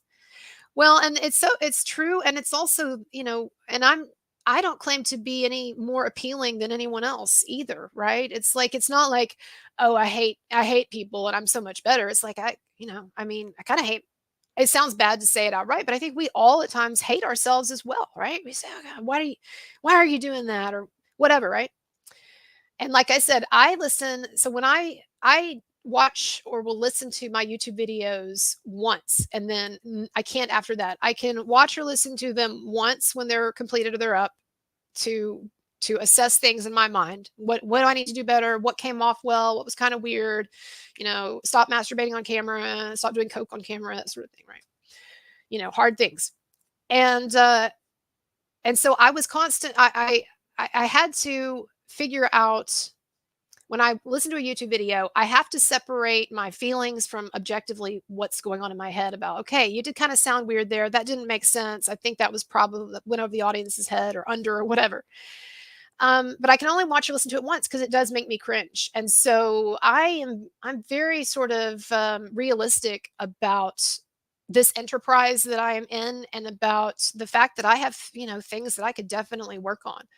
But, a lot of times people just wanna make, annoying comments, and, that's fine too. That's the nature of the medium. We really are in a kind of arena, and I feel sometimes like, I mean, it sounds dramatic and stupid to say it, but kinda like a gladiator, except not with a sword, not actually fighting anyone. So I wanna say something about Rekieta that came to my mind. Um, it's interesting to me how many people seem really, and I hate to use the term triggered, but how many people seem to have a real distaste for or concern about the domestic arrangement he had. I'm not talking about drug use, but I'm talking about the fact that if it's true, that seems like it is, that he was in a throuple or a three-way relationship with his wife and with this other woman, April. And and it seems very consensual, certainly on all sides. And honestly, from what I've been able to piece together, watching people discuss this online, and yes, through things that Aaron Imholt has been blabbing, it seems like it's not a situation where like you see in I think so many situations with polyamorous stuff where the woman is being dragged along by the man. And what I mean by that is I think you often have situations where um, the guy wants to quote unquote cheat or have sex with someone else, and the woman really doesn't want to enter into a polyamorous relationship, but it's like, okay, well, if this is what he has to have, we'll go an open marriage, right? And it can certainly go the other way around as well. I'm just talking about like stereotypes, right? You can certainly go to like the Reddit boards for infidelity. Those are really interesting. I like looking, I don't have much time, but I like when I do have time looking at the Reddit boards for various topics because you just get amazing soap operas there. People are just anonymously pouring out their guts. But you can certainly go to the Reddit infidelity board, and you'll see lots of men on there complaining about their cheating significant others and demanding significant others, and so forth. I mean, sexually demanding and stuff. So I don't want to be cliche, but I'm just saying that this doesn't, to me, the Rekieta situation, what we know of it, it doesn't seem like a situation where you had like, oh, the poor little wife, oppressed wife at home here. She's, trying to hold the family together. And you've got this guy who's just gone off on the deep end on some midlife crisis. It seems like she's like, was very much like into this, right? And so I really do want to give her some agency in this. And I think so I think that's one of the things that kind of strikes me about this arrangement they had. But I guess a number of people are saying that by its very nature, a polyamorous relationship or a relationship where there's a third woman, you know, in the bedroom with mommy and daddy or whatever, that is inherently damaging to a child and damaging to the point of being a reason why a child should be taken away from from those parents. And I'm just curious kind of what y'all think about that, because I have a really hard time assessing y'all whether one kind of a relationship is better than another, because I know so many people in quote unquote monogamous relationships. Yes, a lot of people have great relationships, but a lot of people are really miserable, and they have kids, and those kids see that misery all the time. I grew up with parents who had really big problems. They were a Southern Baptist couple. My mom was a virgin, seriously, when she got married. Sorry, mom, if you didn't want me saying that, but good for you. Um, and it was a very traditional thing, very traditional.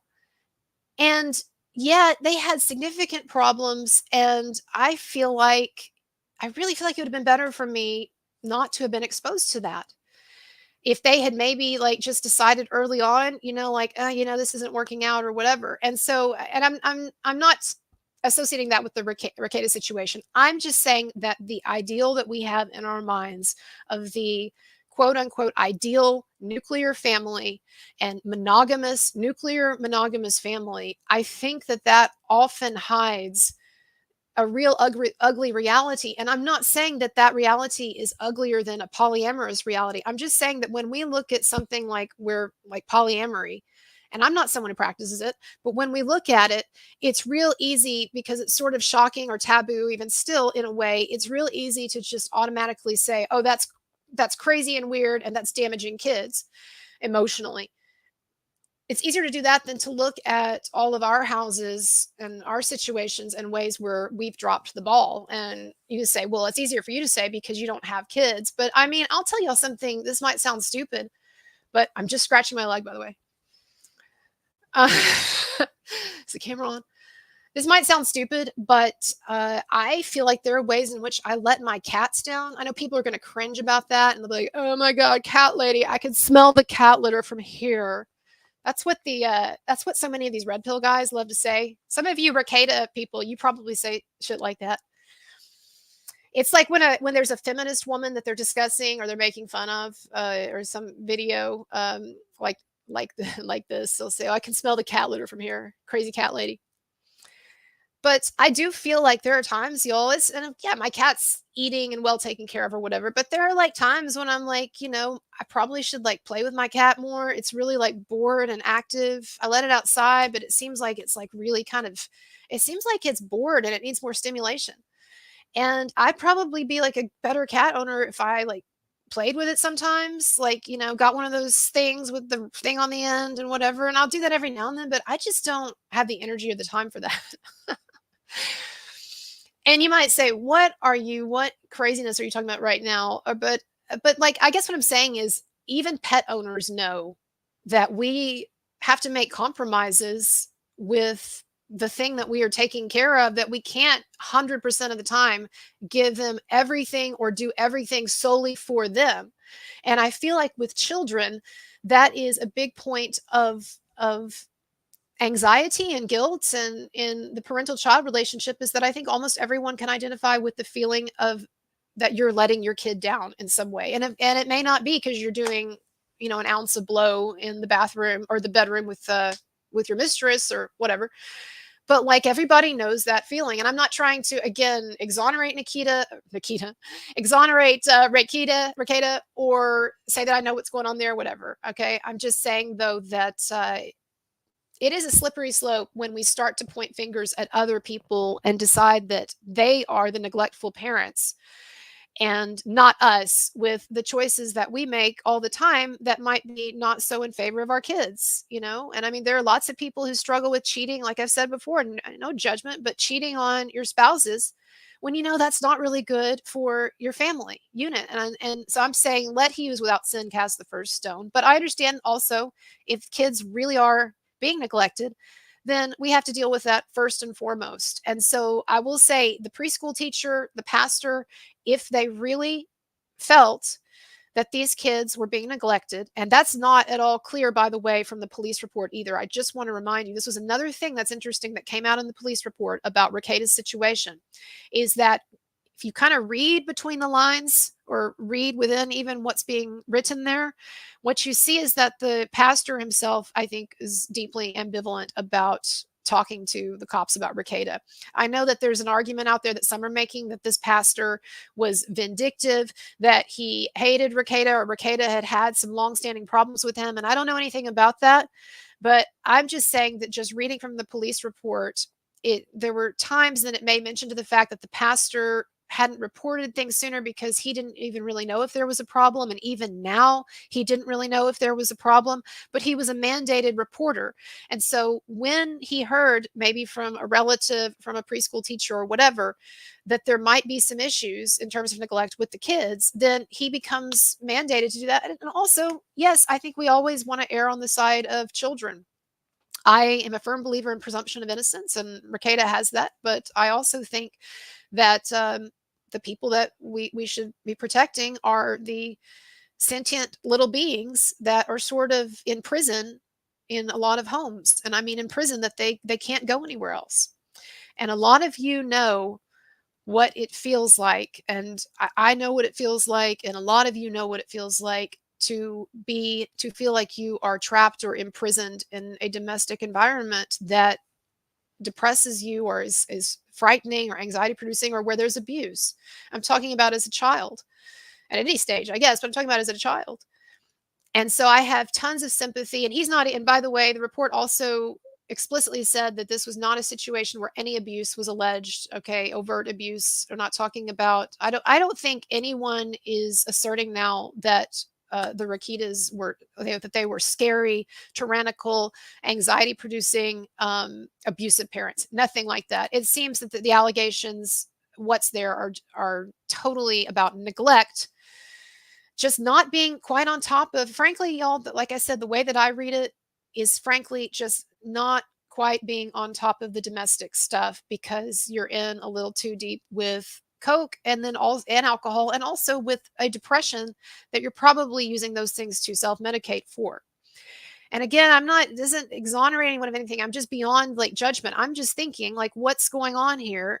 Okay. And how can a good resolution come out of this? And I don't think a good resolution for the kids would be just not having their parents anymore, right? And so I don't know, depending on what's found in the trial and everything, will, people can get to that when the time comes. But anyways, so to get back to sort of what I was getting out with Rekieta, I guess I've said everything I was going to say about that. But I do hope that people can separate, to a degree, can at least separate their discomfort or revulsion at the swinger lifestyle, separate that from the other issues. And again, because what I guess what I'm trying to say is, if we want to get into a conversation about which lifestyles are most harmful, then there's a lot of stuff that needs to get put on the table with that. That's not just about, drugs or having a girlfriend, right? But I don't know. I don't have kids. I could be totally off. Some of you might be saying, no, come on, swinger lifestyle, the throuple lifestyle, whatever. It's not good for kids. Get real, get your head out of your ass or whatever. And that might be totally a legit thing to feel or think. All right. Get back to Rekieta a little bit later, but that's all I have to say for now. I will say about Marilyn Manson, though, I actually see a correlation here in the Rekieta and Marilyn Manson situations. No, not in terms of any alleged neglect or abuse or anything like that, okay? But one of the themes that has come out from this Rekieta situation is, apparently he would talk at times on his streams, on his shows, about a certain American Beauty-esque dissatisfaction with the sort of midlife, sort of staid, regulated, maybe even sort of boring domestic routine that he had. Stressful, as it turns out, the police said, stressful domestic routine. And he had mentioned, apparently on his stream, something to the effect of that he was starting his midlife crisis, or he was actually well into it. My midlife crisis is well underway. And basically, that he and his wife had kids earlier than just early. They'd had kids early. And kind of basically suggesting that in some way they had not been able to really explore certain things beyond the confines of that. And I know a lot of people hear that and it just sounds like a lot of whining, like, oh yeah, it's it's so hard to be a parent, and oh, well, I have a bunch of kids, I don't have an excuse, buddy, and all of that. And I understand where that feeling is coming from, but there really is something to the idea that you make tremendous sacrifices when you have a family. And I do think, yeah, when you have a family fairly young, and with them, we're not talking about teenagers, but like early 20s, right? When you have a family fairly young. And people, and I know that from the outside, Rekieta's life before this arrest, it looked like it was like it looked like an ideal life. It's like, dude, like, you have a lot of money. Some people say he had a trust fund that he would talk about, and so he didn't even have to work. I don't know, but you have a lot of money. You have this, beautiful house. I looked at it on Zillow. It was a beautiful house. Beautiful wife, intelligent wife, awesome kids, the respect of your community, et cetera, et cetera. Why would you throw it all away? And first of all, nobody makes that calculation, or very rarely makes that calculation when they're getting into an addiction. It's just, you all know that's not that's not how the process is. But I take issue, and I will continue to take issue with the idea that it is wrong to be dissatisfied, or it's crazy or ungrateful to be dissatisfied with aspects of the ideal, American upper middle class life, the American beauty life. If there's anything that I get from reading the Bible, reading great works of literature, reading about the human condition, if there's reading people's biographies of famous people, if there's anything that I get from those, the main thing is that life is, it finds myriad ways, countless ways to be problematic and sorrowful and anxiety producing, no matter what your station is in life. And so what I'm saying is, like, the people that we tend to look at in some idealized way and say, "Oh, I'd love to have their life, or they've got it made, or whatever." You're not seeing that all of the problems that they have to deal with that maybe you're not familiar with, or that you'd be surprised by.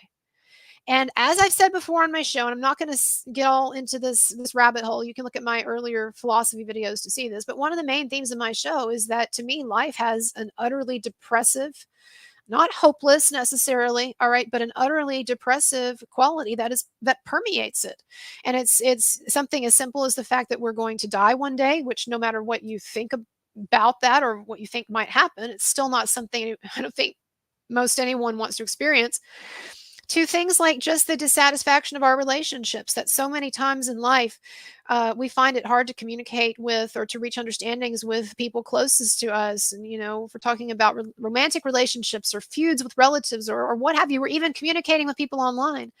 And what Lacan called the lack, the sense, the void at the center of things, where even when you get what you want, it's so often not exactly what you wanted, or it's disappointing, or you tire of it very soon. And so the human condition, and this is something that philosophers and theologians and religious figures and many, many people seem to agree on, the human condition is one of, on default, sorrow and frustration and unfulfilled desire, and yes, a lot of other great things. But to me, it is very, like, weird and naive and silly to look at Rekieta's life and to say, I just can't imagine why someone would want to put a little more action into it in whatever way he did. And I'm not justifying that. I'm not saying it's okay, or that it's anything that anyone needs to condone, right? But I'm just saying that, to me,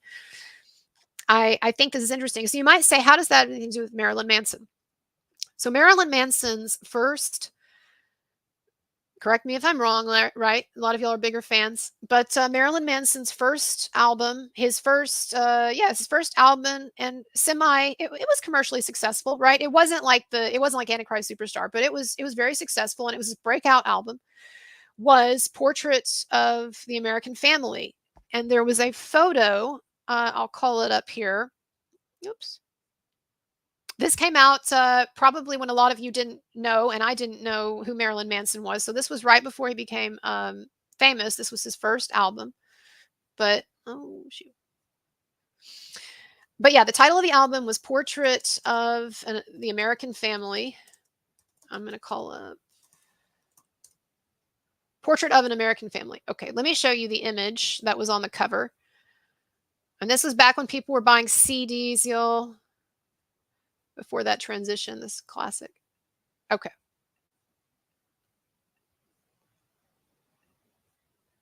Sorry. All right. So this was Marilyn Manson's his first album, and among many other things, as you can see, one of the main themes is satirizing and dissecting, and in a way pulling apart the mythos of the quote unquote ideal family. And there were lyrics in a number of his songs that would express the dark side of family life, and even things suggesting perhaps that he had been abused as a child, or in the voice of someone who had been abused. Although with Manson, as he has said many times, and as we know, there's a real difference between what's being expressed in his interviews and in his lyrics and what's maybe going on in his real life, right? And so, like, for instance, as we all know, there are a ton of fictional aspects to his quote unquote autobiography, and a lot of stuff that didn't happen. So I'm not so interested in Manson's lyrics and in this period in his career for what he was thinking or feeling personally, or what he personally had been through, but in what it was saying about society at the time.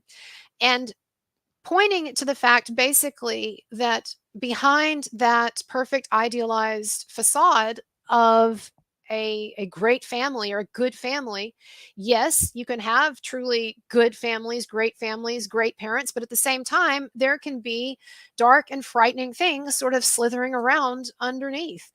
And the first chapter of Manson's autobiography, fictional autobiography, The Long Hard Road Out of Hell, you remember where it begins, everybody?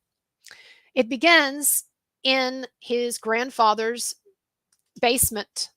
He says something to the effect of, hell was my grandfather's basement growing up. And he begins this book, and I'm not going to get into it, read it yourself if you want, but he begins this book with a discussion of why his grandfather frightened him, or why the basement was this kind of scary or repulsive, I should say, place to be. Why he called his grandfather's basement hell. And a lot of what you see when you read the autobiography, even though I know a lot of it's fictional, but what you see is him really, one of the main themes that he's wrestling with is this idea of family and the way in which things that occur when we are young can set the stage for things that we deal with the rest of our lives, or that's this ideal that everyone feels is the best thing, is compelled to meet, of this family, the American family, that actually it can be hiding problematic stuff. So when I think about, for instance, then Rekieta, where am I going with all that? I'm just saying that I really appreciate how I think Manson, in that phase in his career, was trying to get people to get real about families and about the problems that we've had, the problems that people continue to have and pass along, in their parenting, the stress, and the secrets, all of the secrets that people tend to have about their families that doesn't get really talked about, right? And so, if Rekieta's kids were indeed neglected, that needs to absolutely dealt with, and it never needs to happen again. And I hope that he feels bad about it and learns something. At the same time, though, if what we're really talking about is a number of overzealous, like church members and people who, and a gossipy preschool teacher who misinterpreted some stuff, or a pastor who's not even really sure if he should be reporting this, if we're talking about that, and really, so there was just some subpar at times parenting going on. I guess my point is, I wonder how many people's homes could withstand this level of scrutiny. And I know it sounds ridiculous when you bring in the Coke, like, well, my home doesn't have an ounce of Coke sitting around, so I think I'd be okay. But what I'm trying to get at here is that there are many, many ways to, unfortunately, to damage the psyche as a child is growing up, and there are many ways to neglect someone even emotionally. And so, again, I'm going to be on the side of being supportive to Rekieta, as he hopefully digs himself out of this hole. And last thing I want to say is, I was encouraged by the fact that he seemed so impressive and so put together in his live stream that he did the other night. And I think standing up is actually a great thing too, because I think that sometimes, like, just sitting here, right? It's harder at times to talk or to think through things when you're kind of in a lazy position than when you're actually standing. And so I would imagine that what's going on with the standing model, if I had to guess, I would imagine what's going on is that, probably since he's had to stop drinking and whatever else, right, he was doing, that he's probably in a kind of a lull right now that people experience, honestly, for months, and not just days. People talk about withdrawal, but I think what I've seen around me and so forth over the years is that, it is a profound multi-month thing climbing out of these kinds of holes, if indeed he is in one, right? And so probably one of the most difficult things to do is to come back to a live stream and just kind of sit here and talk. So I think that what he's trying to do with the standing up is he's really trying to give himself a little more energy, right? A little more umph, and maybe a little more freedom to not be so confined. And maybe too, so that people won't misinterpret what's going on with his hands. I don't know. But he looked good, and I was impressed with that. And I was impressed with the way that Rekieta was able to thread the needle on some things, in that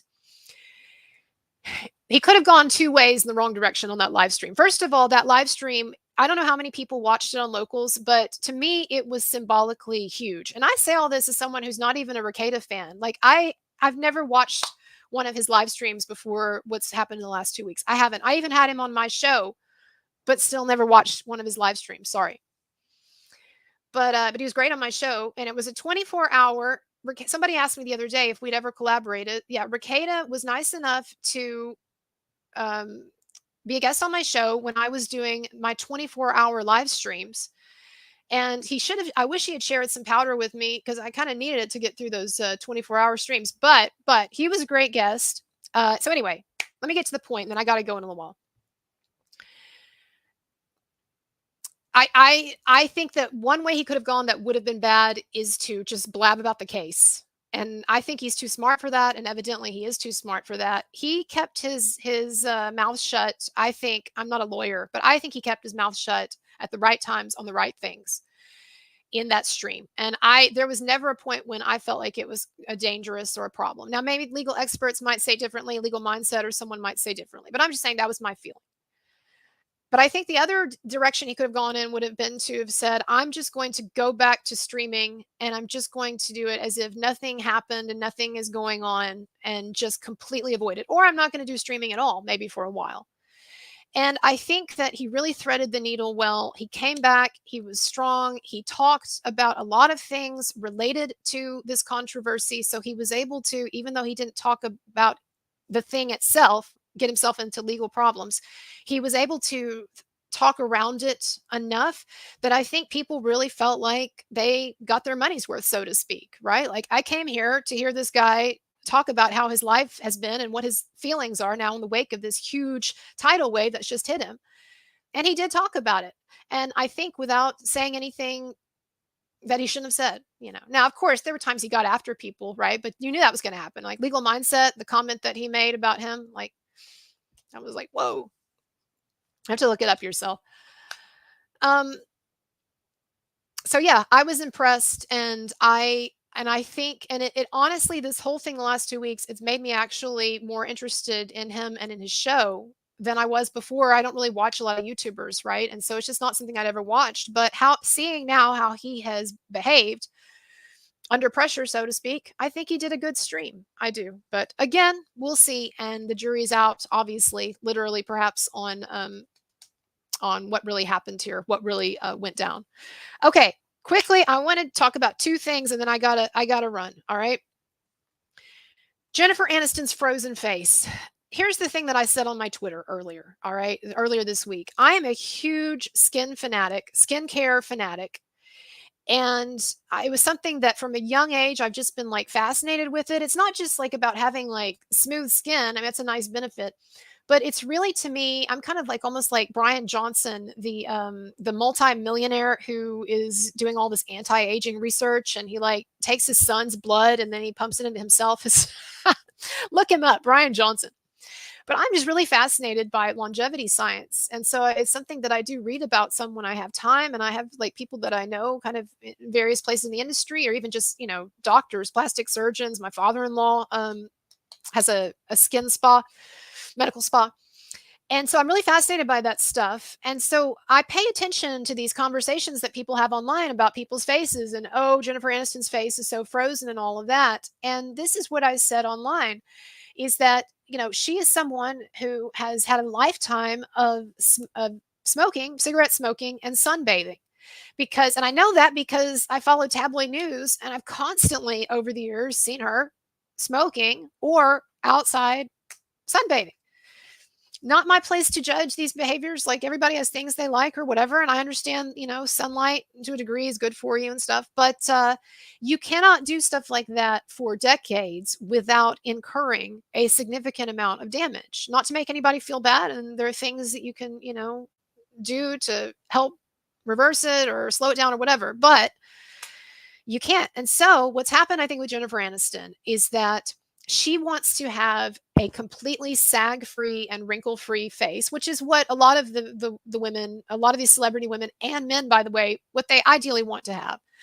But what it seems to me, looking at celebrities and what I know of the industry, is that there's kind of a fine line between looking like Brad Pitt, for instance, who looks amazing for his age, someone like that, or even, Rachel Weisz is another one I think of. I mean, there J Lo, and there's lots of people, but looking really amazing for your age and younger, or looking like you're still in your 20s. And I think that some women and men in the industry, they so want to look perfect, or they feel the pressure for perfection to have every sag, every line, whatever taken away. And so when you have significant skin damage, then it's just harder to do that without really doing a lot of stuff.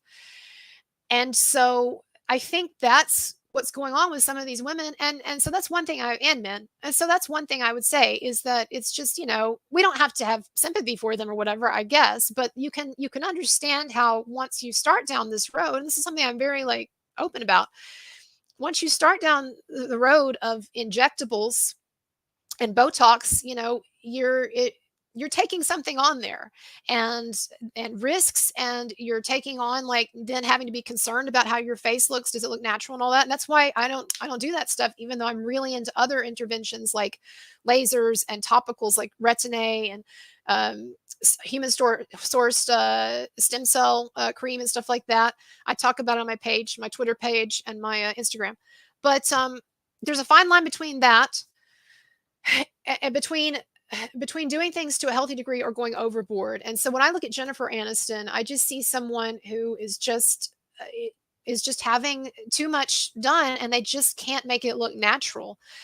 And the other thing, though, I would say about her, though, is that she still looks damn good for 55 years old. And you have to have some sympathy, y'all, or I think we do, or maybe, I don't know, because we don't have to, but I can have some sympathy for people who are in this position where their choice is this: either you get work done and people talk about your frozen face, but you might look a little weird, but you look hot and you look more youthful, or you don't get the work done and people talk about, they talk about how old you look. They were to do it to J Lo the other day when she happened to take a bad photo. This was like 2 months ago. Someone took a bad photo of her at a fashion event, and she had few wrinkles here and a little tiredness around the eyes, and people are like, she's getting old.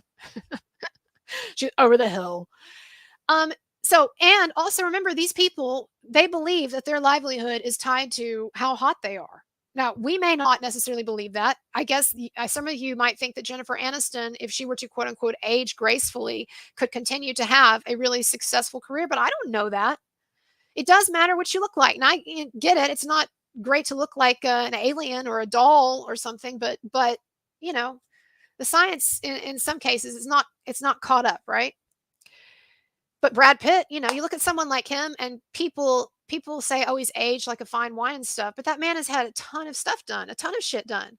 I absolutely know it. I just look at photos of him from 10 or 15 years ago. He looked older 15 years ago than he looks now when he was going through his shaggy phase. I just know it. Get a ton of work done.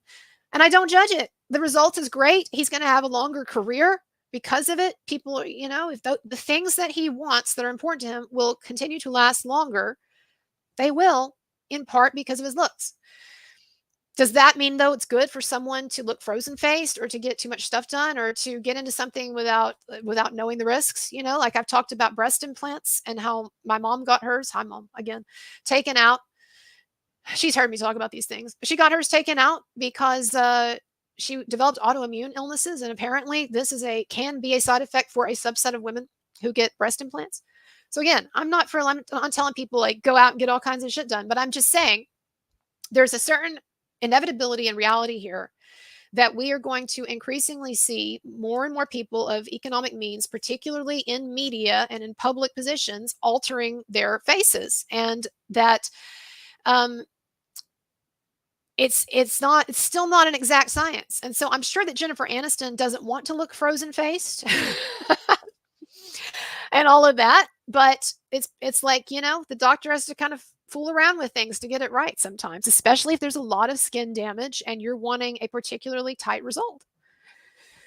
So anyway, I post a lot of stuff lately on skincare, and I posted a picture of myself and mentioned, my age, that I was almost 44. And of course, I knew when I posted that and people shouldn't feel bad for me because I had one of my listeners, so sweet, but one of my listeners that I become friends with messaged me and she's like, "I'm so sorry about what people are saying on Twitter about you." And I didn't even know because I didn't read the comments, but I said, "Oh, well, I assume they're saying bad things about my looks, for one thing, because I posted a picture of my face." No, no, I said that 2 weeks ago. I said, female influencers, don't post pictures of yourself for people to tell you that you still look hot, or they're going to automatically tell you you don't, right? So I post that stuff though, and it gets misunderstood, but I post those pictures because I actually find this stuff interesting, and it is the way that society will continue to move. And so, when I see a dramatic evolutionary change occurring, an evolutionary inflection point in the history of human beings, the species, when I see it occurring in real time in my life, it's something that's fascinating to call out. And I'm talking about the increasing technological malleability of biology. And at times it goes too far and it's causing a lot of problems. I know with the whole trans thing. And in a way, I will say this: I'm sympathetic to the trans movement, just in that there is an inevitability to people increasingly changing their sex one day. One day. But on the other hand, right now it's an alternate reality. It's something that so many people are getting into without knowing these serious health problems that they're taking on, and that it doesn't seem to solve anything or make anyone feel better, and that they're at times being lied to, et cetera, et cetera. Like, that's a whole ball of wax, right? But I have no issues with people who have gender dysphoria and who get these things done, even if I don't think it's the right choice. But what I'm trying to say to you is, when it comes to anti-aging, there is something similar in that there is a tension between natural biology and people's inevitable desire to change biology through technology. And we do it in modern medicine all the time. And some interventions are more harmful than others. Some have much greater risks than others. Some achieve their goals better than others. So there are a number of cosmetic things that people are having done now, in Hollywood, the entertainment industry, politicians, whatever, that they're getting done, that are very sophisticated, and that really can set the clock back in terms of what you can see pretty dramatically. But you're always going to have people going overboard. And so I'm interested, as a kind of an evolutionary inflection point, like what it means to see, for instance, that Dita Von Teese, Marilyn Manson's ex-wife, all right, has only been married twice. Dita Von Teese, first wife, burlesque performer, awesome person, also defended him and got shit for it.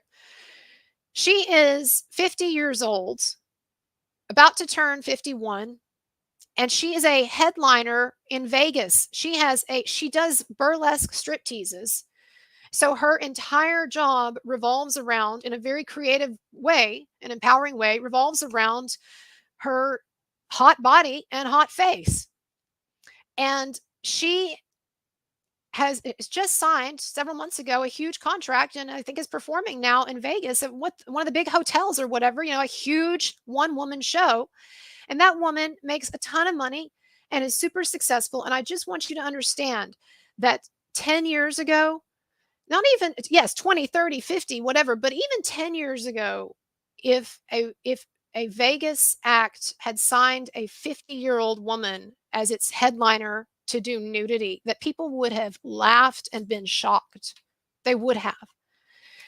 And so it is interesting. I mean, a woman my age, and I know, yeah, I look young for my age, right? I do stuff, right? But and good genetics, right? But a woman my age um used to be seen as like over the hill. And I'm not like in denial or whatever. I know there are things like fertility and stuff where, when you get into a certain bracket, it becomes much more difficult and then impossible. I get all that, but I'm just saying, when you have a picture of Natalie Portman, 42-year-old Natalie Portman, talking outside with 27-year-old actor Paul Mescal and laughing, and people think that they are flirting or dating, and nobody really makes an issue of it. Things have changed. Things have changed. And so what I see is that, at least in the entertainment world, is that women's shelf life, and men's, by the way, we're talking about Brad Pitt, I mean, all of them are getting stuff done, almost all. That people's, at least public figures, their shelf life is increasing. And I am not saying that that is a trend that society should pick up on, and that everybody should be going to their skincare doctor or whatever. And I know that I'm deeply ambivalent about it in a lot of ways, but it is the way of the future. And if you want to know what I'm talking about, just watch the movie In Time with Justin Timberlake. If you've ever seen that movie, it takes place in the future. I don't know when, but the future. And there is a scene where there are a bunch of rich people who are hanging out at a party, and Justin Timberlake's character is poor, like he comes from the quote unquote ghetto or whatever, right? But he kind of crashes this party, as I'll remember. And there's a rich man standing there, and he introduces Justin Timberlake to his grandmother, his mother, and his sister. Right. And so basically be like, hello, yes, I'd like to introduce you to my grandmother, my mother, and my sister. And they all look the same age. They all look like they're in their early to mid 20s. Now, are we there yet? No. Do I think it's good to be trying to go there? I don't know. Do I think we're going to get there eventually? Who knows how much time it's going to take? I mean, not in my lifetime. But it is happening. It's going to keep happening, and increasingly, and it is fascinating. And so a lot of that, and you have to remember too, my father-in-law, my basically father-in-law, he is really into this science, and he just went to a conference. Just came back from a conference, I think in Vegas, speaking of Vegas, where he learned like the newest laser procedures and the newest topical treatments and stuff on the horizon. I mean, they get into science there. It's not just some like, over the counter product BS, but like seriously, like there's a whole science now. And you know this. But it's interesting. And so I post that picture because I have people ask me sometimes, like, they say, you don't look your age. And we can have a debate about whether I do or not. Like, I don't care. The point is, though, a lot of people ask me and they say, what products, I don't care in the sense, not that I don't care about like how old I look or whatever, but like, I wouldn't waste time putting this stuff up and exposing myself to public ridicule when I put my pictures up if I wasn't really in some way deeply interested in this in a profound way. And it just so happens that it is superficial in a sense, but there's also like some really incredibly interesting stuff going on now at the intersections, these various cultural intersections, just like talking about Dita Von Teese, 50, she's going to be a 51-year-old Vegas topless burlesque headliner, and no one even mentions the age thing. They just don't even mention it. Anyways, so I put that picture up, and then of course people comment on different things, but I didn't see it because I have decided I'm just going to do hit and runs, and I'm going to post shit and then try to look at fewer comments.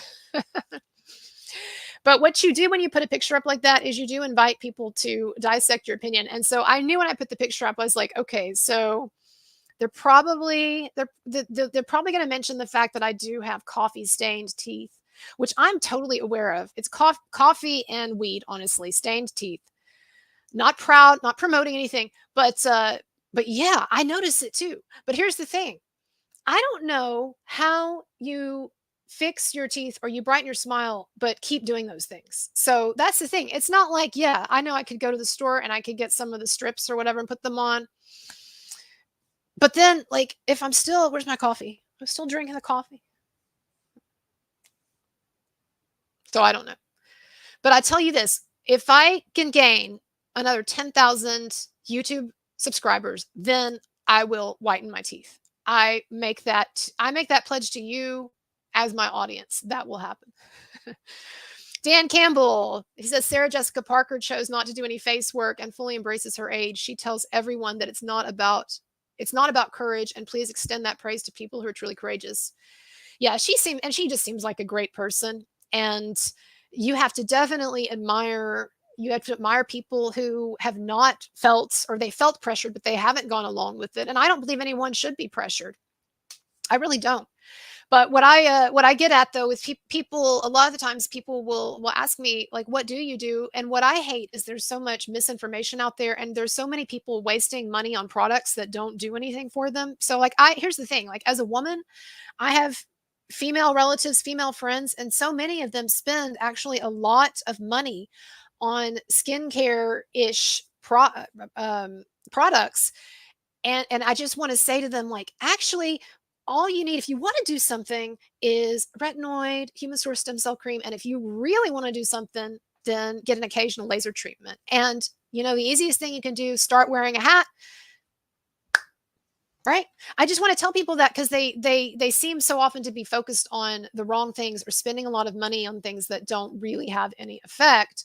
And also when people, when you tell people, oh, well, I've just got good genetics or something. I mean, to me, that's kind of an irritating answer, right? Isn't it better to say, well, have good genetics, but I also take care of my skin. I do these things, right? I don't know. I don't know. But I guess there could always be vanity hiding somewhere in the bushes with all of that. But you certainly, let me say this, if you're posting pictures of yourself out of vanity, I'm talking about online, then you're really only inviting, particularly on Twitter, only inviting people to dissect point by point all of the things that they see or they imagine seeing that are wrong. Okay, y'all, what did I not get to? What did I not get to on that board?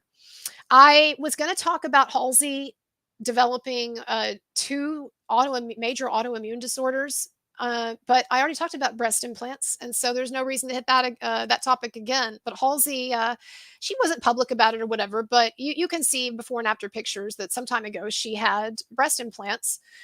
Again, no judgment there, but she's developed two within less 10-year span. She's developed or less two apparently significant autoimmune disorders. One of them is lupus, which is what my mom also had and developed. I have another relative who got breast implants who developed a different autoimmune disorder several years after had been perfectly healthy. I know this is just anecdotal. And then, you think about Kim Kardashian. She has an autoimmune disorder. Psoriasis is an autoimmune disorder. And Selena Gomez, she also, you can see, had breast implants, and she has lupus, serious lupus, and had to get a kidney donated to her. Yes. Anyway, what do I know about people's lives? I'm not trying to get rumors started, but I know that if you look into the science and what a lot of women now are experiencing and reporting related to breast implants, even the non-silicone ones, it's concerning. Anyway, I'm sure there's something I left off. I have got to go. I've gone over time. I appreciate my mods, Nessa, AJ, Rebel Bird, Laura B. And I appreciate all of you for being here. I will put a PayPal link below. And I think I got to everyone's comment. Appreciate you, Dan, as always. And let me check PayPal one more time, everybody. But yeah, anything I didn't get to this time, I'll get to next time. But I appreciate y'all. And looks like we are good. All right. If I didn't catch a comment, I will open next time with it. All right. See y'all later. Bye-bye.